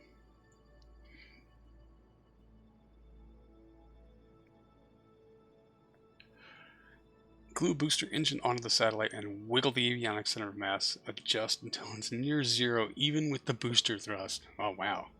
I did not think about attempting it that way. Very interesting.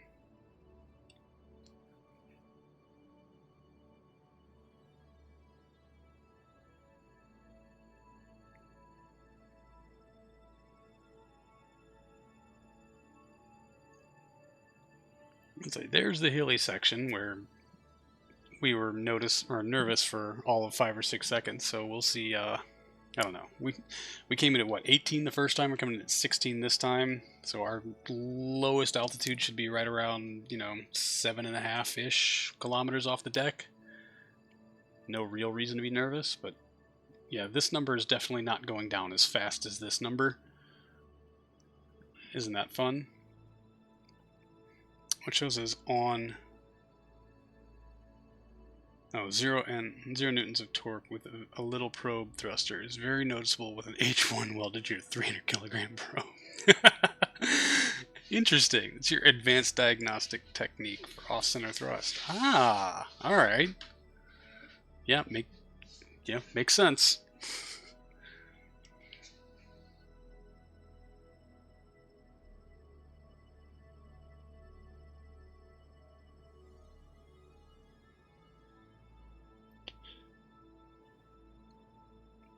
Yeah, I think our starting point of a 200 meter per second variance has now turned into about a 100 meter per second variance, and we've got, I don't know, a little more than a third of the burn complete. Technique is also Nova approved. Yeah, we'll definitely have to try that. Also, empty all the fuel tanks. That should show maximum torque. Is it more or less effective of hitting like the DCOM, the dry center of mass? Does that not do the math appropriately?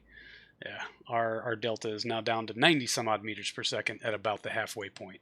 So it looks like we're definitely going to fall short on this one again, and that infuriates me.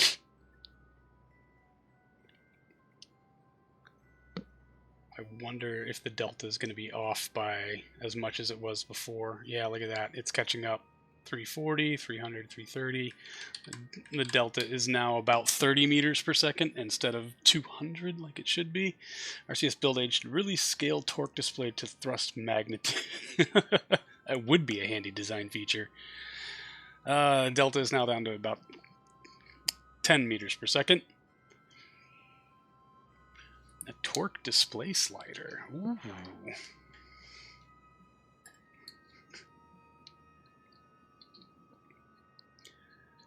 And delta is 0.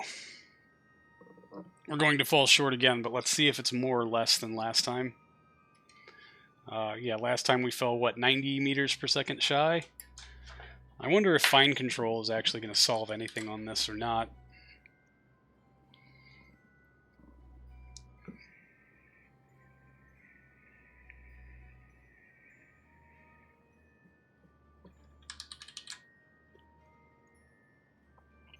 Or did we do worse this time? That's fun.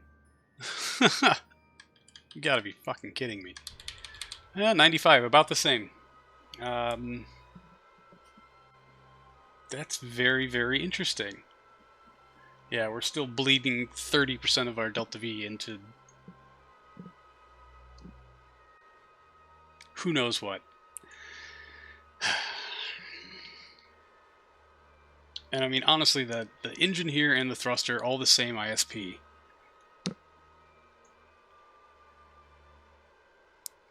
The creator figured he's got about 5 Newton meters of reaction wheel torque, like in stock. Ah, interesting.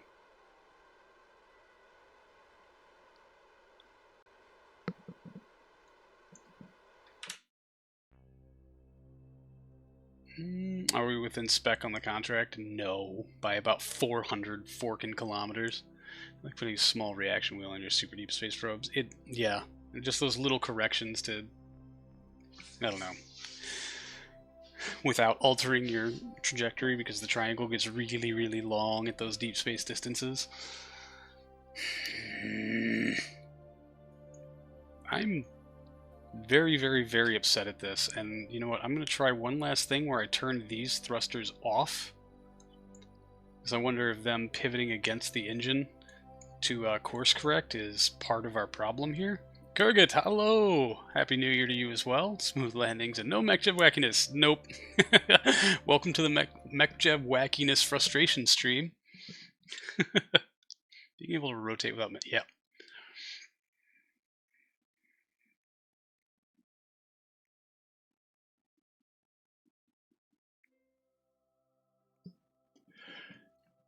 Alright, so we're going to try this one more again, right? First step. Control disabled. Control disabled.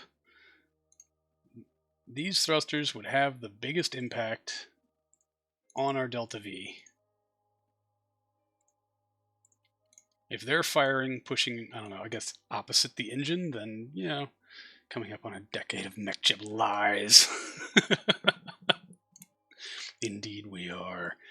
Alright, so we're angled into the sun. Let's put this into kill rotation. We are going to make no adjustments to our telemetry so that we can basically run the exact same experiment as last time.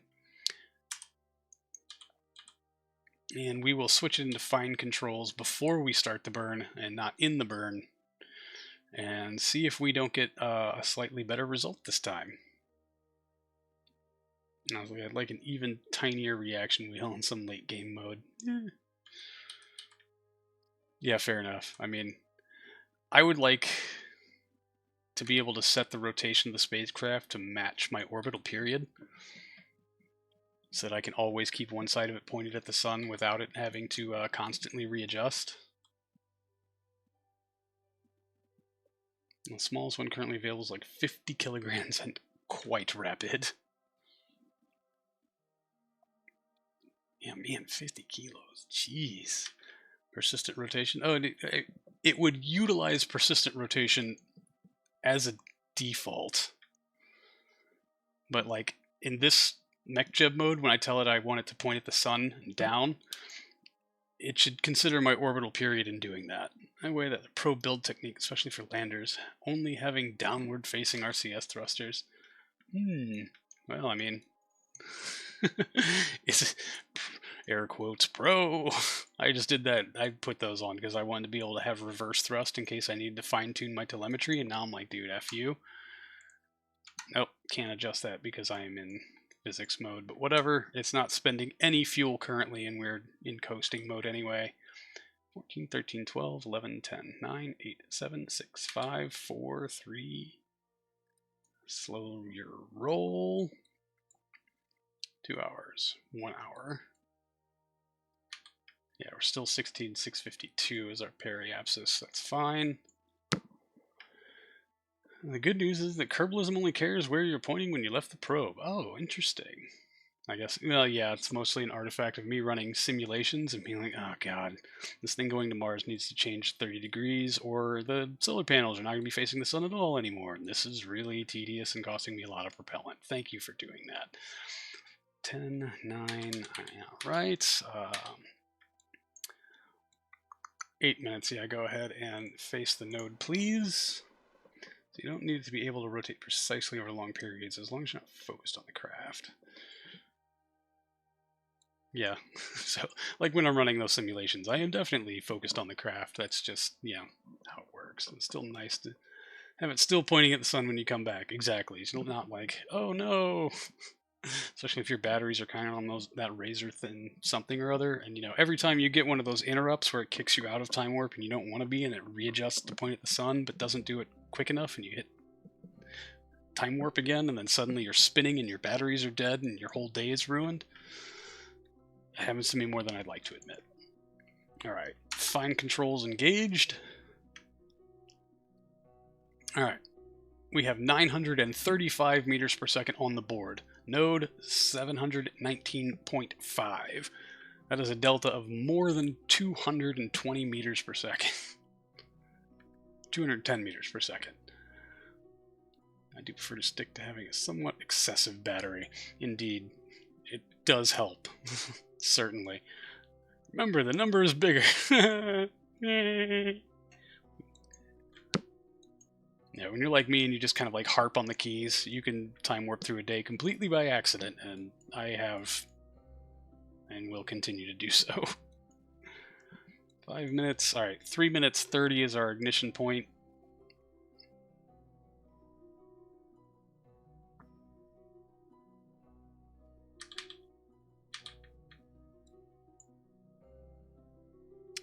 $15 seconds. So yeah, 9:35 on the board. 7:19 on the clock. 5, 4, 3, 2, 1, ignition. And now we wait for 7 more minutes. By the way, what's your specific impulse? Crap. We're using HTP. So 127 seconds. Same case for the thrusters. This is all doing the same thing.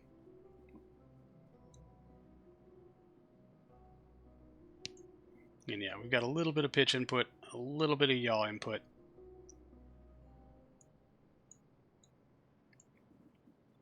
Space travel by steam engine. Uh-huh. Let's find a good way to look at this pile of trash as it once again disappoints its creator greatly. Dip out and search for pants. I'm sorry you have to go in public tomorrow, Wookie, and I'm also sorry that you have to search for pants. Good luck to you. I salute you, sir. HDP performs slightly better than a pure steam engine. Free oxygen brings down the average exhaust mass or something. Interesting. Alright. Current delta not looking too bad. I'm gonna let this sit here for just a second. I'm gonna go visit Little Cosmonaut's room. Unless the dry mass changes mid-burn, it really shouldn't. I mean, you can see our vessel mass up here in the vessel info, which is why I have like 10 million more windows than I usually have. Let's monitor vessel mass. Huh. This is interesting. Our current vessel mass, 5 tons, and our start mass, very different. What the That is an interesting discrepancy to suddenly notice on attempt number 3.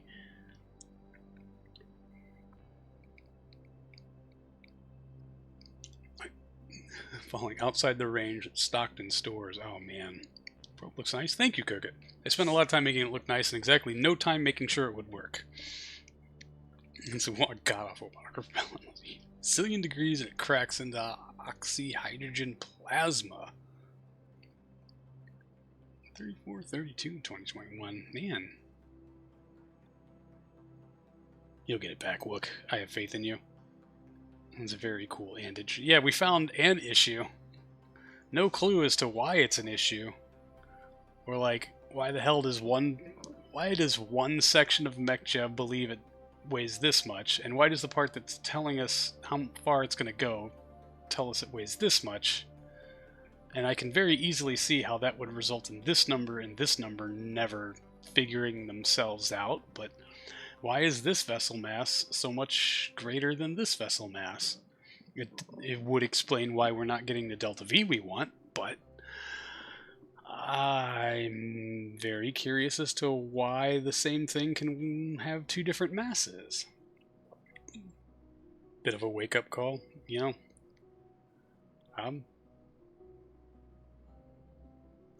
Sounds like probably. But hey, man. You can get there. You got there once, you can do it again, right?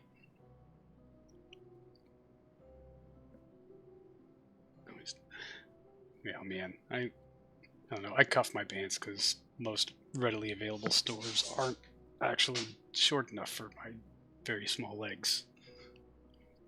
So it's only a difference of like 50 delta V.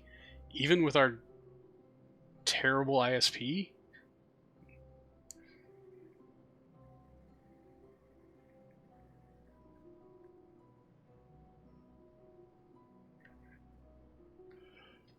Matchy, not matchy. Inverse matchy.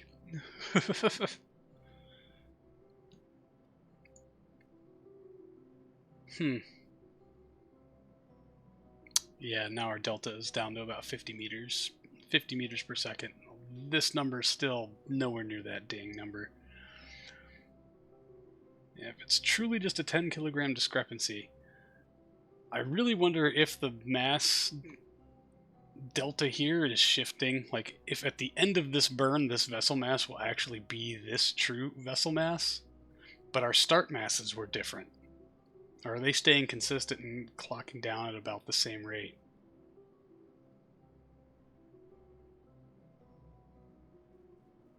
It's super interesting. And we might infinite prop this one, because that is a very interesting bug. And I don't know if I should be held responsible for a reporting error in MechJeb. Amazon. Some of the sellers are a wide range of sizes. Man, I hate buying pants without being able to, like, at least hold them up next to me. Now, clothes are the one thing I really just do not trust online shopping for.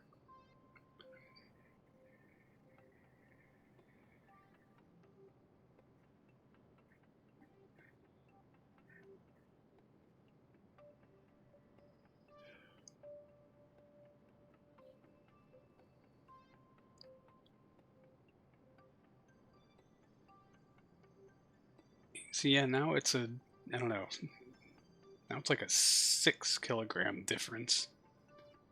This is interesting.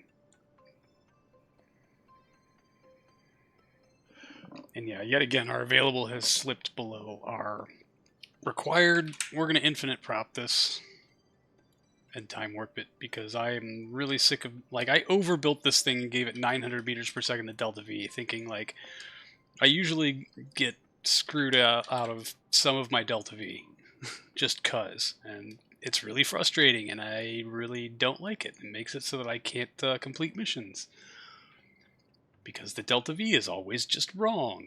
So sorry. Not sorry. Right, if this was two different mods, I'd understand, right? But MechJeb having different numbers within MechJeb seems very weird and ultra super frustrating. MechJeb taxes increased January 1st, 2024. Guess the slow bird might be hurting you fairly heavily with cosine losses. I mean, yeah, fair. I'll accept that it's probably going to be not quite right, but man, 30% wrong?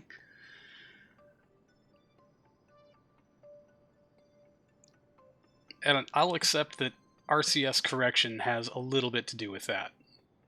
Definitely.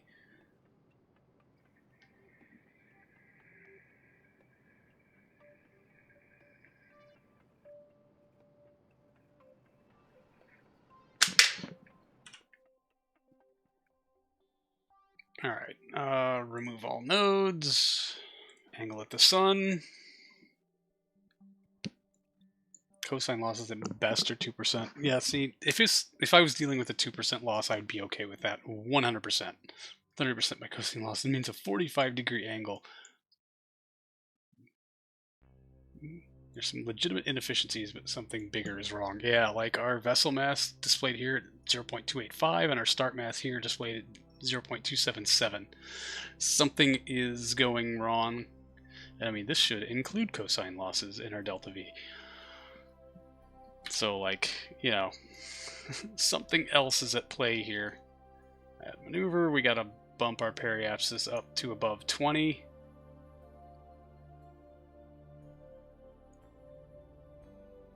Yeah, we'll give it a little nudge. You deviate a fair bit for that to matter much. A few degrees are fine most of the time, right? Remember the other probe when you... Yes, I do remember when I put on the Delta was insane. It was. And this is basically the same probe with the science equipment swapped out. The avionics upgraded and the fuel tanks embiggened. So that we can hopefully... You know, I was hoping to accomplish this legitimately, but MechJeb has decided that's just not going to be a thing today. So I really wonder if our 19 meters per second is going to be enough for us to pull off a 7.4 meter per second tap. Yes, we got the good camera. I think. The weight on the right side of the I button. Wait, what? What does the in-game UI say the weight is? Wait, hold on a second. Alright. The weight on the right side of the I button. The informational button is where now? Is that only on map view? Where's our I button? The stock one. Oh yeah, right here. Derp. Total mass 0.28. So it seems more to agree with our vessel mass thing. I don't know. Rounding could go either way.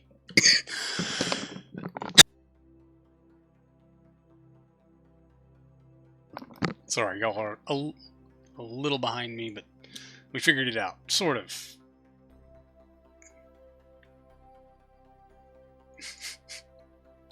Thank you. That's a third number, but it's just rounding. Yeah, like, is it rounding down from this, or is it rounding up from this? The world may never know. Let's get around to our correction node. Let's complete this contract, shall we?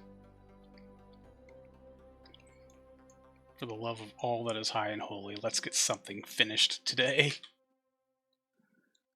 I have to cross-check something larger for more sig figs.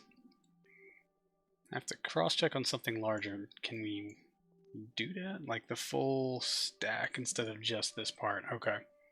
Yeah, we can jump into the VAB and poke it for a second, and just to kind of try to see it maybe-ish somewhat. Angle the node, please.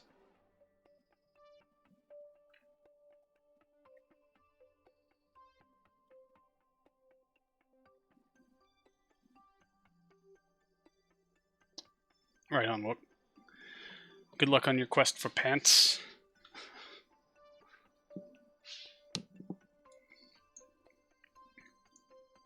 Alright, we just gotta bring periapsis up to above 20. Why is it dipping?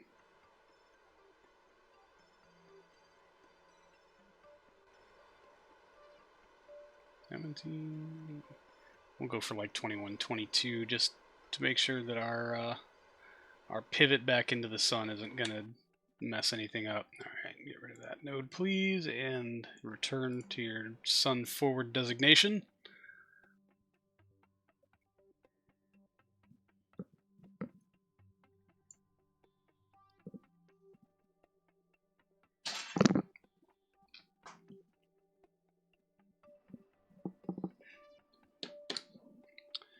right, angling in. We still have a little bit of magic fuel left on board. That's good. Do y'all know how much time I spent getting these things to line up with those bolt holes? Oh man, making this mount look somewhat legitimate took far longer than any person should ever righteously spend on doing these sorts of things. But here I am, bored as all hell. Oh. Thank you, Kurgan. Alright, and now we can science some science while we're sciencing. Uncrewed, check. 60% of video imaging to science, and it looks like, yeah, we've actually got a little bit of data radioed in. Is our camera even pointing at the dang moon? Where the F is the dig dang moon? Where are we in relation to? Okay, should be above. It's probably here, this big dark spot where there are no stars. So, Mechanical Jeb. Oh, it's you. Mechanical Jebediah, sorry. Great username. However, if these windows are your fault, I have a complaint to lodge with you. Namely that my start mass here is different than my vessel mass here. Rabbit hole and probe design myself. Way too right. The 1 hour procedural part is just shenanigan. Exactly. Yeah. I'll say I will spend like, oh, this thing has these 3 mount points. I should make them actually mount to something, and then spend the next like 3 hours of my life trying to figure out how to appropriately attach some part from a base structural piece of the spacecraft to that thing and have it not look absolutely ridiculous. No associated the mod, but I shared similar feelings. Yes, you may participate in the slander. We are all here. Everyone here is invited to participate in the slanderous. Like, what the F, bro? Come on. Okay, I do want to make this thing take a lap. We'll turn RCS to disarm now that I'm sure it's stable and everything is doing what it should. Waiting? Are you kidding me? How the fuck? So what do you have 100% on here that you don't need to radio in anymore, bro?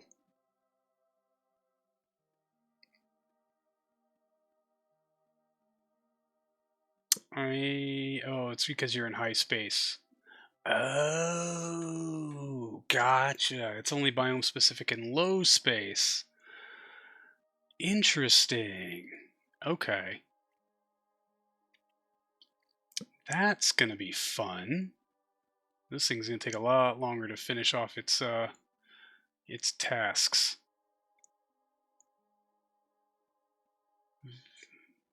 Interesting. Okay. Honestly, part of why it's just so weird is it's so subtle. We're running into crackety weirdness, the probe explodes. Yeah, I get the fun weirdness. And yeah, now we're back to high space, so let's let's just ramp this through and see if we can make the numbers change. Ding, ding, ding, ding, ding. Hey, we got some kind of radio in. Should only be a month or so to radio it all in. Okay, yeah, I just wanted to make sure that we're getting progress here. Which we are, and that is good, and I appreciate that. So we're gonna quick save it now that we're here, and hey, at least it works this time. Yes, at least we attached the correct scientific equipment to it this time through. Yay! Let's get back to the Space Center.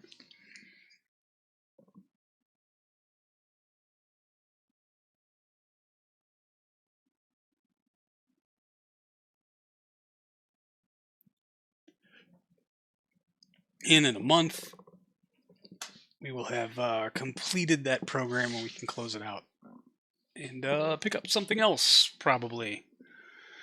We could reconfigure this for lunar mapping, but I think we need to go in and buy some tooling.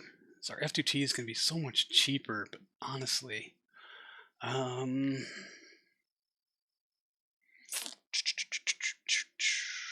I wonder if I just take the Mars orbiter stuff that I've built on top of the F2T and put it below an S54. That'll definitely get us to Venus, and we probably have a little more leeway as far as fueling and stuff. If y'all don't mind building things for the rest of the stream, because I don't really have much else to fly until that Venus window comes up.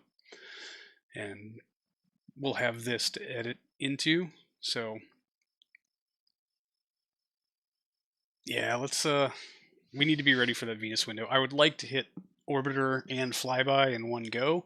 I am going to launch multiple attempts, so we need to bug fix that thing too, which sounds fun. yeah, fun-ish. Fino. All right, let me.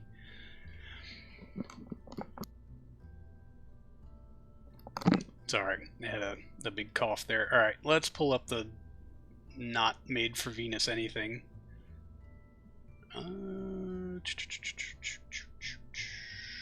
Yeah, it was on the F2T, which I need to buy some tooling for, but I'm gonna wait to do that for a while. Mars 2 orbiter. Load. This should only take a little bit to reconfigure for Venus. We basically get to dial back the solar fun adjacent. Is certainly so. So yeah, this number, I don't know if I can trust it or not, because does that include the clamps and the pad and all of that neat stuff? Oh wait, no, I'm supposed to, hold on a second. Let me see if I have a sub-assembly for the S52. Yeah, I do. Optimize M52 includes improved, nope. Improved 0105 transfer stage. That is super duper duper old. Okay, so before we do this, we need to load up that lunar mapper thing, which, you know, hey, why don't we just take a look at some of that stuff while we're in there? But I also need to put the S52 into a sub-assembly so that we can just pull it out later. Or S54, sorry, S54, yeah, lunar mapper. I'm pretty sure that's what we just launched, right? Load. Let's take a look at some of our delta V discrepancies while we're in here, eh?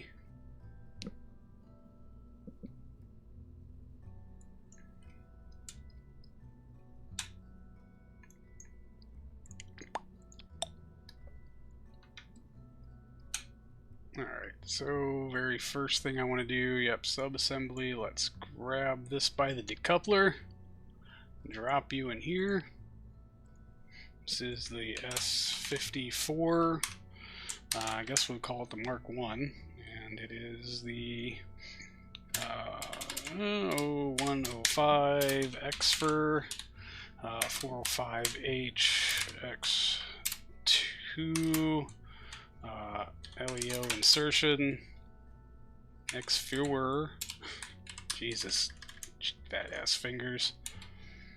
It does not have the upgraded core or boosters just yet, but we'll deal with that a little later. Okay, so currently vessel mass 0.596, start mass 0.588. What the fuck? So I mean, the discrepancy seems to be pretty consistent, not quite, yeah, like 8 kilos or something like that, which is like, dude, why? Where are these fucking 8 kilos coming from? And yeah, engine is the bottomest part. I do not understand.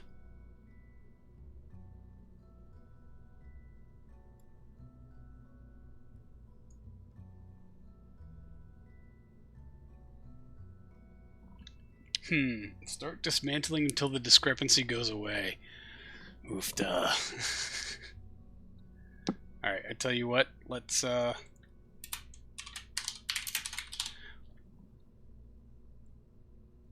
actually see what happens if you take out the battery and replace it. Okay. Remove all tanks.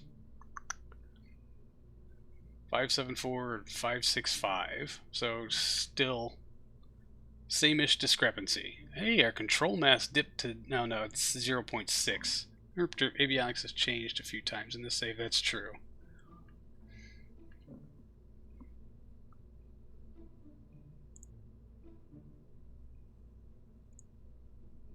And discrepancy stays about the same.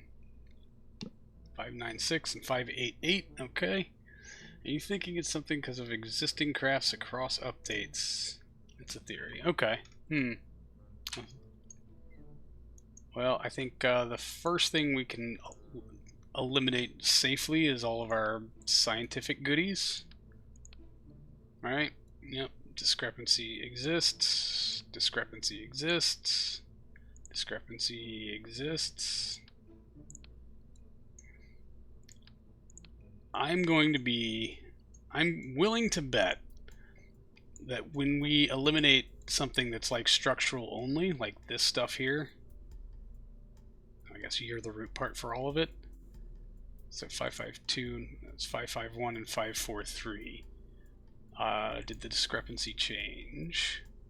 Let me pull off all of the structure bits and then we'll reassess. There. And yeah, you three are all separate. 549 and 542.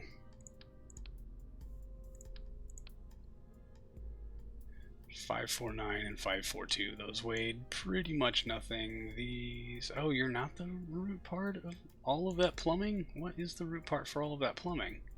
You? Really? Oh, come on, bro. Really?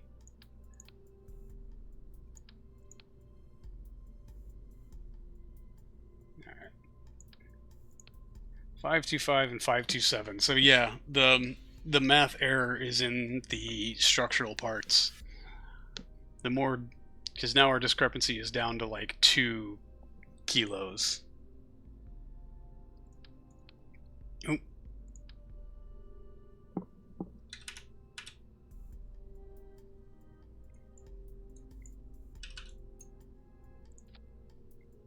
That seems very odd.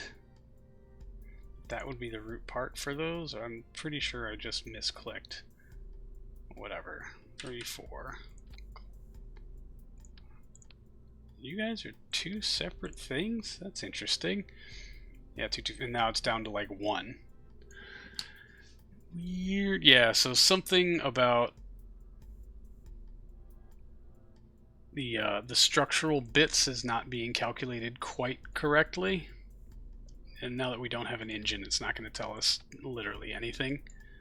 So, fuck me. I guess it's time to start using fuel tanks instead of structures as much as possible. Could be it, yeah. That's a big bummer. Because, man, struct parts are just so light, but I guess I don't know, there's probably a rounding error of something going on somewhere. Because, like, this mass, 4.833 grams, right? So it's got to move the decimal place up a bunch for this to be measured in kilos, like everything else. I mean, like, yeah, this is 23.8 kilograms. And so I imagine there's something going on with moving a decimal place and some rounding errors. C# tends to do weird-ass stuff with with floating doubles. If you're not careful, I guess. It still does weird shit with them, even if you are careful. Let's be realistic here. Like, it gets wonky sometimes. You start a new RP1 save every month and never get anywhere past first orbit. Indeed. Simply speedrun harder. Rounding. Floating point errors would make sense. It's just, man, you add up enough floating point errors to get a 10 kilo discrepancy. Like, ooh, there needs to be a second pass on that, I guess on this calculation down here. Because that's the thing that makes this weird, is that these are arriving at the numbers differently. And you'd think something that's like vessel mass, why does this have to be rooted in a different calculation or a different method than this one? Because they're essentially arriving at the exact same number.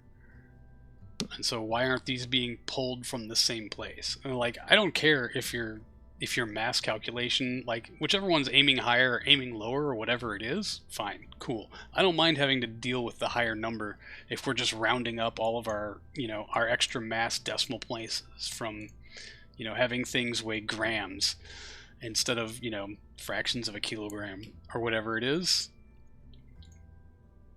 Like, let me deal with the heavier mass, but at least report it to me honestly. You think MechJeb would calculate the mass in one process and then keep it? Exactly. Yeah, that's what I would think. But like, it has to be arriving at it differently, or we'd get the same number. Microscopic, unless you do a billion chain multiplications. Well, I mean, what were we getting? We were getting 0.008 ton discrepancy. Like an 8 kilogram difference. And when you're dealing with something whose initial start mass was 500, 500 kilograms, that's significant. So I mean, maybe it's not rounding errors. Maybe it's adding it twice, or maybe this isn't adding in the mass from some portion, or maybe this calculation is not considering anything below a kilo, and this one is doing the full bore, all the way out to the nth decimal place, whatever it is. But oh yeah, KSP is hard-coded in 32-bit for a long time, so that could be where some of the error is. Maybe that section of the MechJeb code just hasn't been revisited in a very long time. That could be it. But either way, no matter what's going on, some discrepancy in your delta V calcs is really messing with me right now. So let's don't save. Let's plot for Jupiter, shall we? Now that we know that it has something to do with all the dumb structural parts I put all over everything. And KSP doesn't really mess with numbers below like 0.01 ton, right?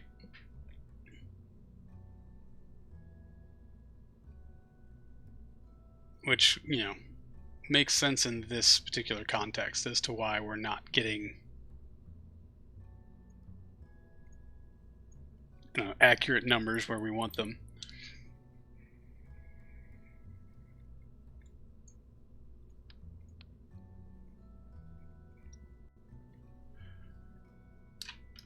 Alright, so this was my completely slapdash. I haven't done any added science bits to it, and I think honestly we're going to pull that off for now.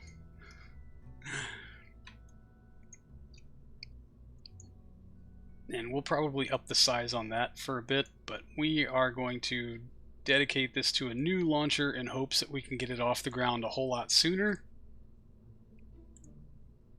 Because hey, why the hell not? S54 Mark 1, there we go. Having the base unit be tons is likely having its impacts. Error on it being a calculation rather than a limit representation, even if it's 32-bit. ER can read values up to 1 kilogram. I thought KSP was just rounding them for display to the user. I mean, might. I have a lot of structural pieces on here whose mass is in grams now. Like that, these two rings, 312.5 grams a piece. It would be 0.000003 ton. Alright, so I have no doubt that we have enough transfer delta V, and getting this to orbit is not going to be a big problem. Staging, however, that's you, and that is you. That goes up there with that. Where are you guys? Yep, up there with that. And you guys up there with that, and that is payload deployment. Excellent. That is boom, boom, boom, boom, boom. Boom. Alright, that should correct all the staging. 1627 plus what's in some RCS. Probably going to be enough, but let's drag this apart. I mean, honestly, we've got 4,600 meters per second in our transfer. That's way more than we're going to need. So 80% sure the base unit is kilograms, because, And all unit conversions work for all the physics that this game does, allegedly. Allegedly. It would certainly make much more sense were that to be the case, definitely. Alright, and the fun thing about this is this avionics unit is controlling for everything, because it can shut down, and why the hell not? Let's lengthen this thing out until we're getting about $2,000 on insertion. There we go. Let's go ahead and... Sorry, I'm going to ramble incessantly while I try to build some of this out. It's not going to be very fun or pretty, but here we are. So yeah, 2242 meters per second at 1.131 ton. So this is going to have to grow up a little bit. Oh, we can switch it. Excellent, maybe not. 2, 3... SMS is 1.145, so we don't even have to grow up that much. Let's leave it at 1.2 for now, because I think, honestly, we're going to dump a bunch of sciencey bits on it, because, I don't know, why wouldn't you, I suppose? Maybe some more RCS props, since this one RCS tank has to handle the thrusters for angling all of this stuff in. And what's your length? 400, so these guys need to be about 400 also. So do you. Bink, bink. Yeah. Just gonna screw it all up. At least Real Fuels does it in standard metric. God bless Real Fuels. Oh, wrong.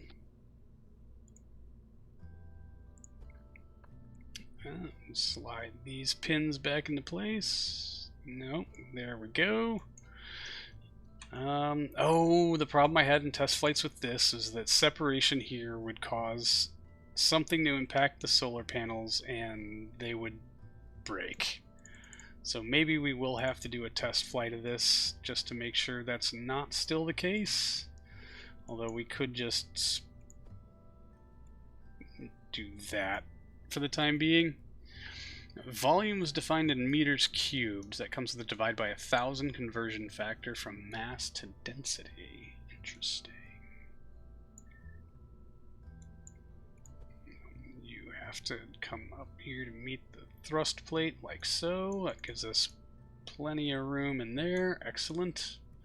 And yeah, you for the most part don't change direction at all. Still 1.168. That's looking pretty good. Extend solar panels. Let's check our power consumption at Venus. We should be more than fine all the way around the block here.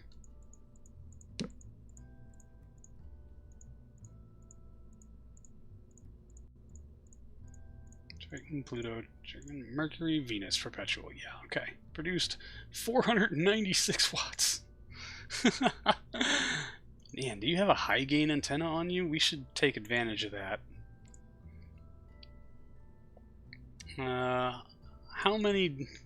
What kind of dB gain do you think we need on a UHF antenna to get all the way through Venus's atmosphere so we can communicate with a lander in the future?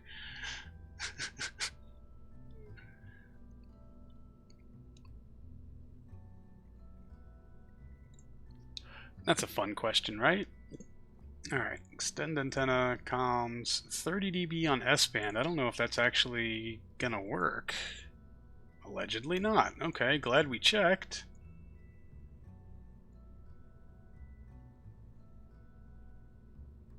Come on. There we go, 46 dB. Ouch. What did that do to our numbers? We're up to 1.228 and just shy of 2,000 meters per second.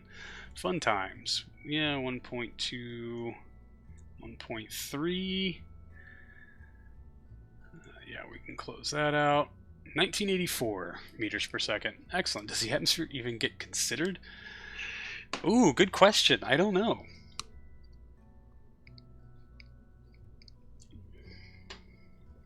You figured it would. I don't know. I thought Venus's atmosphere would pose a pretty big challenge to something trying to broadcast out of it. But yeah, maybe it doesn't. I don't know. That's interesting. Alright, we're at 92 point something. We can scale back on our vertical adjustment here. Try to optimize stuff a little bit more. Yeah, because we need to save mass. We're launching this on the big guy. Any of this optimization really doesn't actually need to happen. We're just removing battery at this point. It's usually a good assumption that Venus's atmosphere will make things worse. It always makes everything worse. Oh, science, dummy. Not fairings. Nobody asked for you.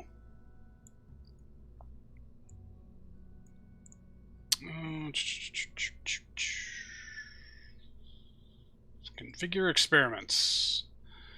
Alright, we're going to be on orbit, so we can... I should probably load up science so I can reference what I'm looking at while I'm looking at it. That would be antennas. Stupid. IR02 imaging spec. Takes 91 days. Orbital perturbation. You know what? Maybe we will stick an orbital perturbation experiment on it, just because it's, I don't know, it doesn't mass much, doesn't use up very much bandwidth. Doesn't. It assumes 100% transparency for radio waves. Oh, interesting. That does require we come in polar. IR2, 5 kilograms. Jeez, it only takes 7 days. You know, hey, why not? I definitely want the video camera. Is it basic or early? Basic. Alright, getting into Venus orbit is always harder than you'd think. It is indeed. Which is why I really wanted to bump up some of the delta V, and maybe we'll go even a little harder. There's a fudge factor for atmospheric bodies that allows transmissions slightly beyond the horizon to simulate RF atmos scattering, but nothing to hinder transmissions. Oh, interesting. Barometer, thermometer, those are small enough we can stick them on the side. Isn't radiation detector... Remember something about one of them being homebody. Yeah, it's their Chechenkov detector. Mag 1, I don't think Mag 2 can even be mounted internally. Spec 2 is... Man. Yeah, let's just take mass spec 2. Who cares? At this point I'm just slapping a few things on here just to have something to slap on here.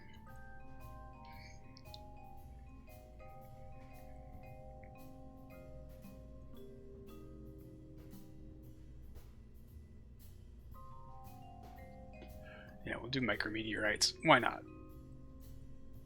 We'll check back in later and see what sciences we've gotten from other things. And in the meantime, we'll hide some basic bees over yonder. I don't want to chew up much more delta V. I'm hoping... man, we've got the transfer delta. Maybe we should just up this until we're near our avionics limit. What did we set that at? 1.3? Just run right past it, Cosmo. That'll be fine. Yeah, oh, 440. What a good round number that is. But, of course, now we've got to adjust these length to match. Which... Remember, that's not our actual delta V. I wonder, yeah, what's our discrepancy? 1.3? 1.3. There isn't one. That is interesting.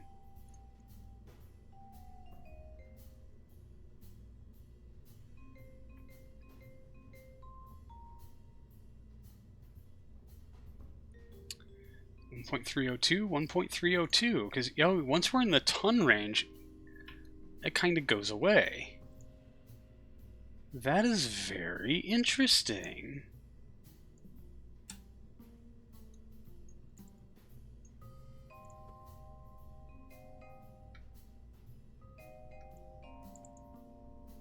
Isn't it just 1.3? Nah. I said, man, we're doing some science today.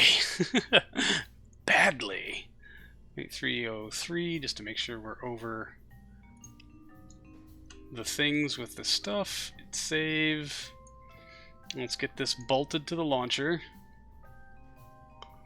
Yeah, we got time to do a quick test run if y'all are interested in test running it. I want to make sure solar panels deploy. Oh, we got to fix this mount. That's going to irritate the shit out of me. Actually, you know what?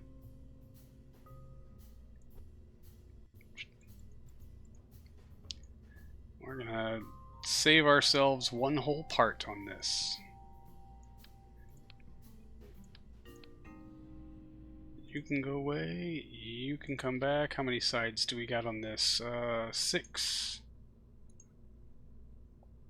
So let's up your bar count to 6. And let's open up that top diameter to what? Yeah, your diameter is going to be a better indicator because you're kind of what we're trying to line up with 1.65. Top 1.6. 5. There we go. And I mean, yeah, let's give them just a tad touch more length. Structural parts can't sit with us. Like at our lunch table?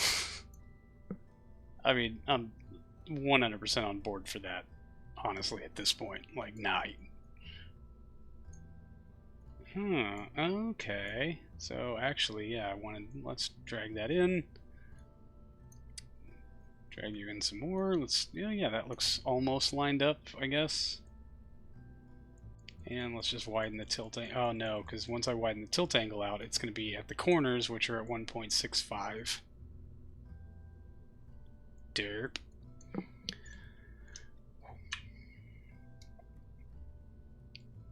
Nope, overdid it. 45 should be it. Yep, there we go. And then those will kind of form our mount point here on the cage, leave a gap for the Kraken, of course.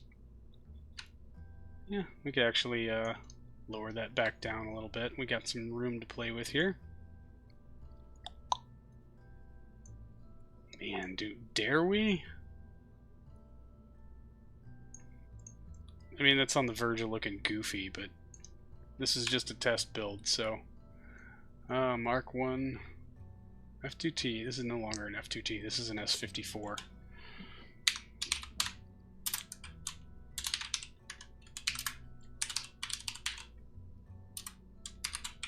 Mark 1, unless somebody has a better name they would like to suggest, and you can suggest it until I have this thing buttoned up and we're ready to run the sim.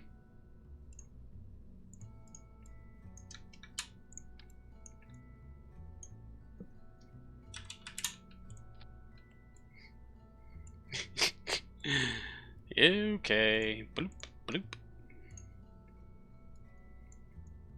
Let's hope that doesn't smash our panels and break them. We could probably use a better panel design to use up less fairing, but here we are, so... Staging is still looking pretty good. That's deploy. Boom, boom, boom, boom, boom, boom. Yep, okay. Let's run a quick test run of this. Save. Simulate. Oh man, how long until our window? 130 days. So let's go for that. Simulate.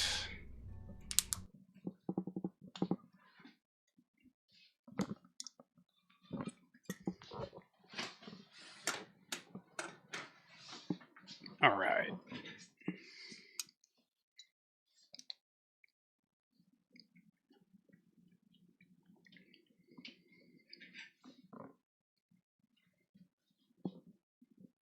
So don't y'all forget to remind me to upload the save file to the Discord tonight.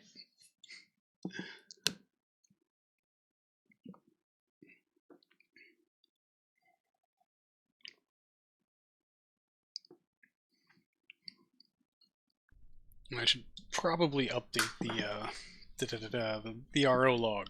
Yeah, that's the thing. Okay, there's that. Let's first go planar with the moon, set as target, ascent guidance. Well, first you can go the hell away. Boom, mech jab. Ascent guidance, launch into plane of target and engage autopilot, please and thank you. We're going to kind of rush through this. I got about, 30 minutes left to mess with, I guess. But should probably close out the stream a little bit early so I can get the save file zipped, get RO log updated, make sure everything's going well on that front anyway. And bounce, bounce. Yes, we know.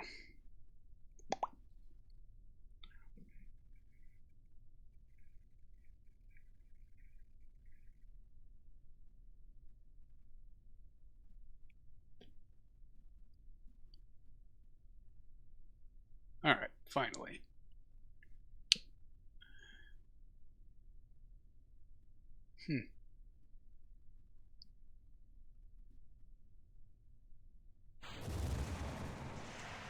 Yep, good simulated ignition. Flame up, clamps off, and fizz warp. Let's see how well it handles this stuff. Or if it's going to spin out and die, and really frustrate me, because time limits do not agree well with my playstyle, I'll be honest with you.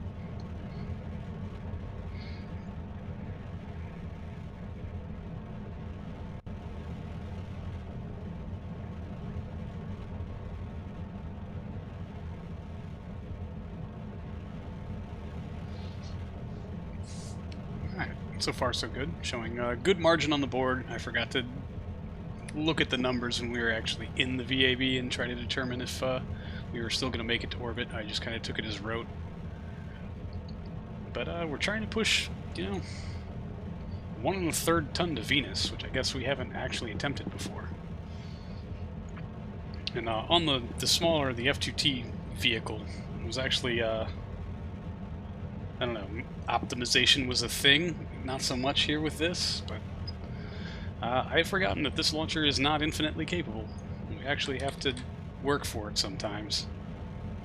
So hopefully I didn't overstress myself. But yeah, looking at these numbers here, that's a little... I mean, yeah, that's still dang near 4 kilometers per second. I'm hoping it'll be good enough, but, we'll see. See how much of a full sim of this we have time to run. I'm hoping we can get to at least the part where we've made our transvenous injection burn and completed it and kind of dialed it in. We can see what kind of delta V we're looking at for orbital insertion, just to know if that 2 kilometers per second is going to be good enough for us. Let's go ahead and fizz warp this up a bit. Oh man, I did stack the fairings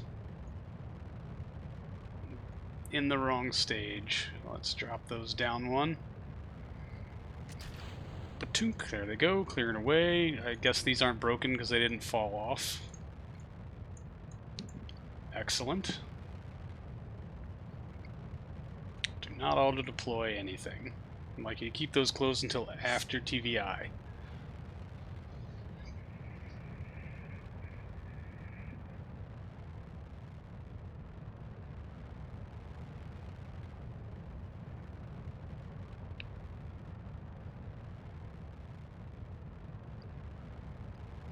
Alright, coming up on Miko. That was quite a punch of torque, but okay. Scusa. Well, do I have a stop at stage in effect? I do. Stop at stage 4, which is actually correct for this vehicle. It'll stage off the EFT and then nothing else after that, so...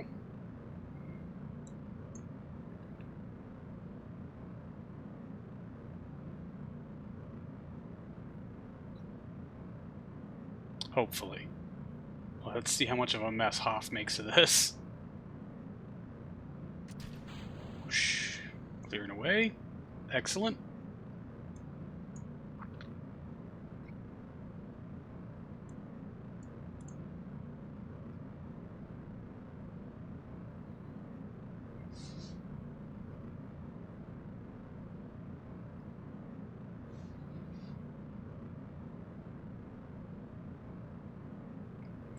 Alright, coming up on orbital insertion. There's our camera change and engine shutdown. Brilliant. RCS to arms, stage it, pull us away please. Alright, advanced transfer to another planet.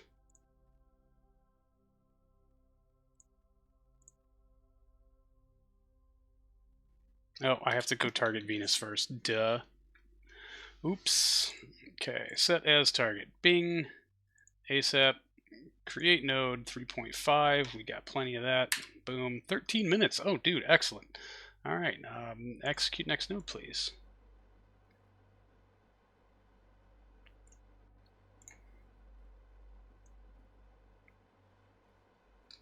If you could do this quickly, that would be great. We got a few more things to get to here.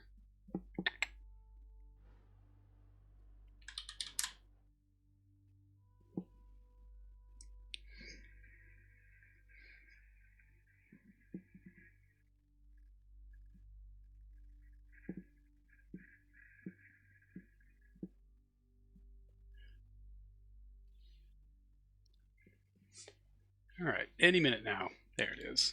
Fantastic.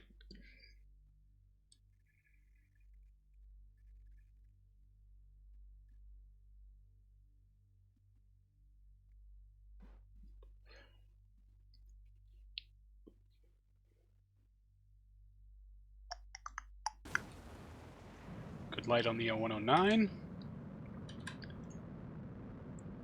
Bring these up so we can stage our balloons.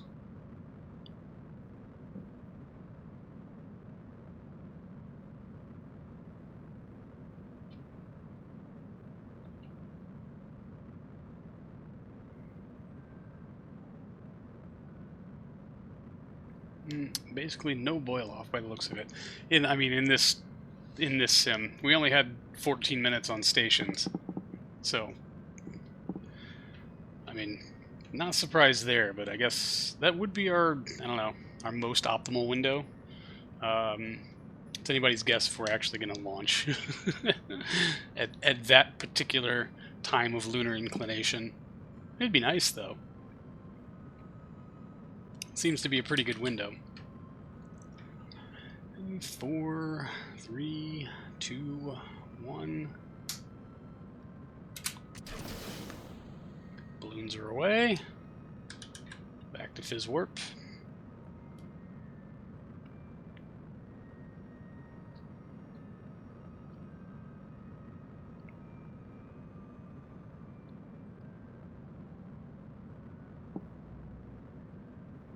Alright. Hey, there she is. It's gonna be the same once the window rolls by. Let's hope. Let's hope we launch on the same particular day, I guess. We're gonna try, for sure. But look, well, yeah, we've got like 2 launches going up at the same time. Alright, abort. Kill rotation. Let's see what we bought. Focus. Are we going to Venus? Yeah, more or less. Nope. Let's dial this in while our triangle is still very long. And we got some RCS prop we got nothing better to do with, so.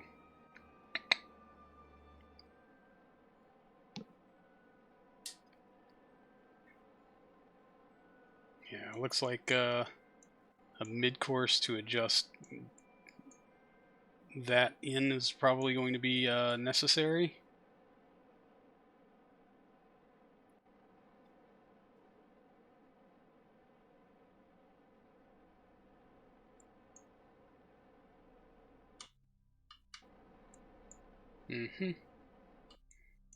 Alright. I'll take it a little bit past because we're going to stage, and that's going to bump us a little bit. Diff something like 15 seconds per day if you're off. Oh, really? Okay. Nice.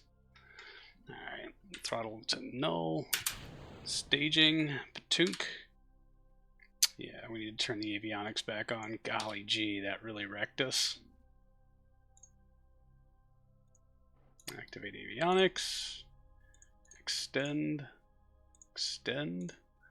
Extend. Probably, well, yeah, okay. Touching up on that is not all that bad. These thrusters actually have more authority than I would have given them credit for. That is fantastic. Alright. RCS to off. Nope, I need to jump further out in map view. Are we... Yeah, I mean, angle's not great, but it's not terrible either. Let's zoom out. Let's see what our mid-course looks like, because it looks like that's going to be all on RCS. So let's walk around about 90 degrees, the mid of the course, if you will. I'm so sorry, I'll stop now. And ooh, okay, that's a little...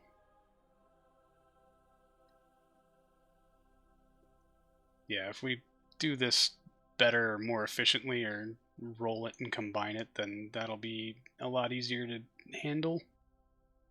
But yeah, 25, 26, that brings us in at 1.4, and I'd really like to get some low space science here. I don't know what low space is in Venus, or even if there is a distinguisher, but that seems like it should be low, and it's safely out of the atmosphere, pretty polar, and our braking burn at a good insertional point will be 1206. Oh, that is beautiful. Yes, I will take that. That's, yeah, we can run with that. What does 2 grand buy us? I don't know, because I can't see the numbers rolling. That's only 13. Hold on. Can I right click on you to pin that open? Nope. What does a full circ burn kind of look like? That's got to be 3,700. Okay, so yeah, we're not going to get that, but not bad. I will definitely take that. I hate to leave you guys looking at this thing because it's not particularly pretty, but yeah, okay, so we won't. We'll go do our integration and our tooling. Revert flight to the VAB. It looks like we're going to be in pretty good shape for this, as long as our mid-course isn't ridiculous, which is kind of more on when MechJeb shuts down our engine. I'll take it, right? Excellent.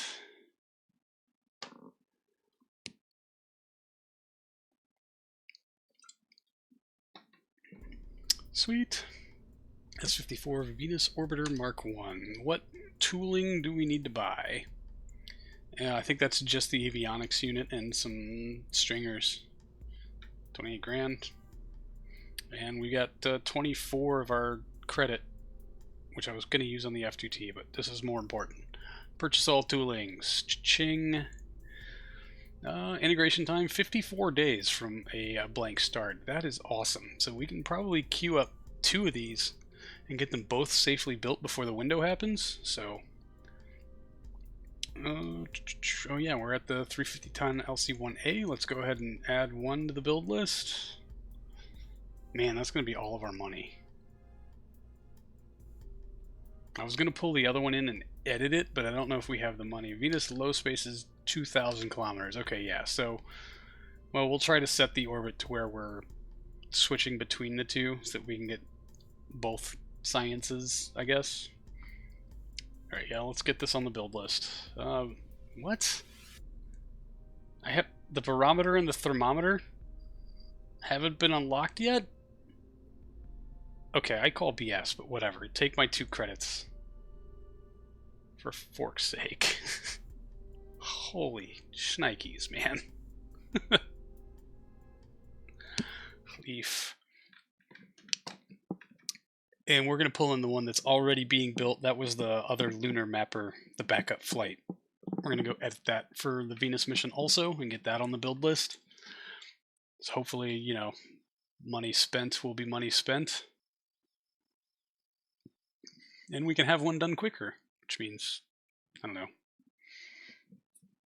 good things. So we've always ran them integrated in the avionics unit. Yep. Oh, okay. Yep. All right. Thanks for paying more attention to what I do than I do. No. Yeah, logic holds. Makes sense. Womp, womp, womp.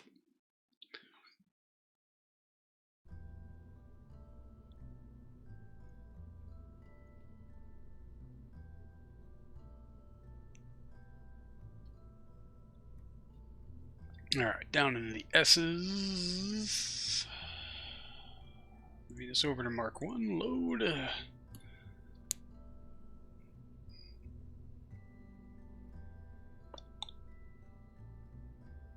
Alright, alright, it's not even gonna give us a build penalty on it. That's awesome. Oh no, we went down by, I don't know, maths. Save edits. Sweet. You don't have to pay unlocks for experiments that way. A bit cheaty to be sure. Oh, interesting. Yeah, I did not know that. I mean, there's a few experiments that you can't run internally, which I think is fair, but I did not know that was kind of a workaround. Way to point that out. All right, y'all. I'm gonna call it for the stream today. We did accomplish something, and we figured out that something isn't mathing quite right. We've got our flybys queued up, so those will run. I think next time we probably will be sorting through this Venus window. I'm going to try to get the F2T launcher tooled and ready to fly stuff, because if we can fly stuff cheaper, always a better thing. Remember to upload zip. Yes. Oh, hey, real quick, while I'm career log export. Exported. Okay, so everything is now up to date. And save. Take a quick save. Make sure all of that is up to date. I am going to go zip the save file and get it uploaded to the Discord. Who should we raid? Who's out there today? Oh, Malky's playing KSP2. Let's go drop in on him, shall we? All right, I'm gonna roll the outro. I'm gonna drop you off in Malky Mac's lap. Good people. Go say hi to him for me. Anyway, yeah, nothing changing in the schedule coming up, so I don't think I have any real announcements or anything to remind anyone of. So, yeah, I think that's going to do it for me today, everybody. Thank you so much for hanging out. I really appreciate it, and I will see all of you in the next one. So, until then, see you later.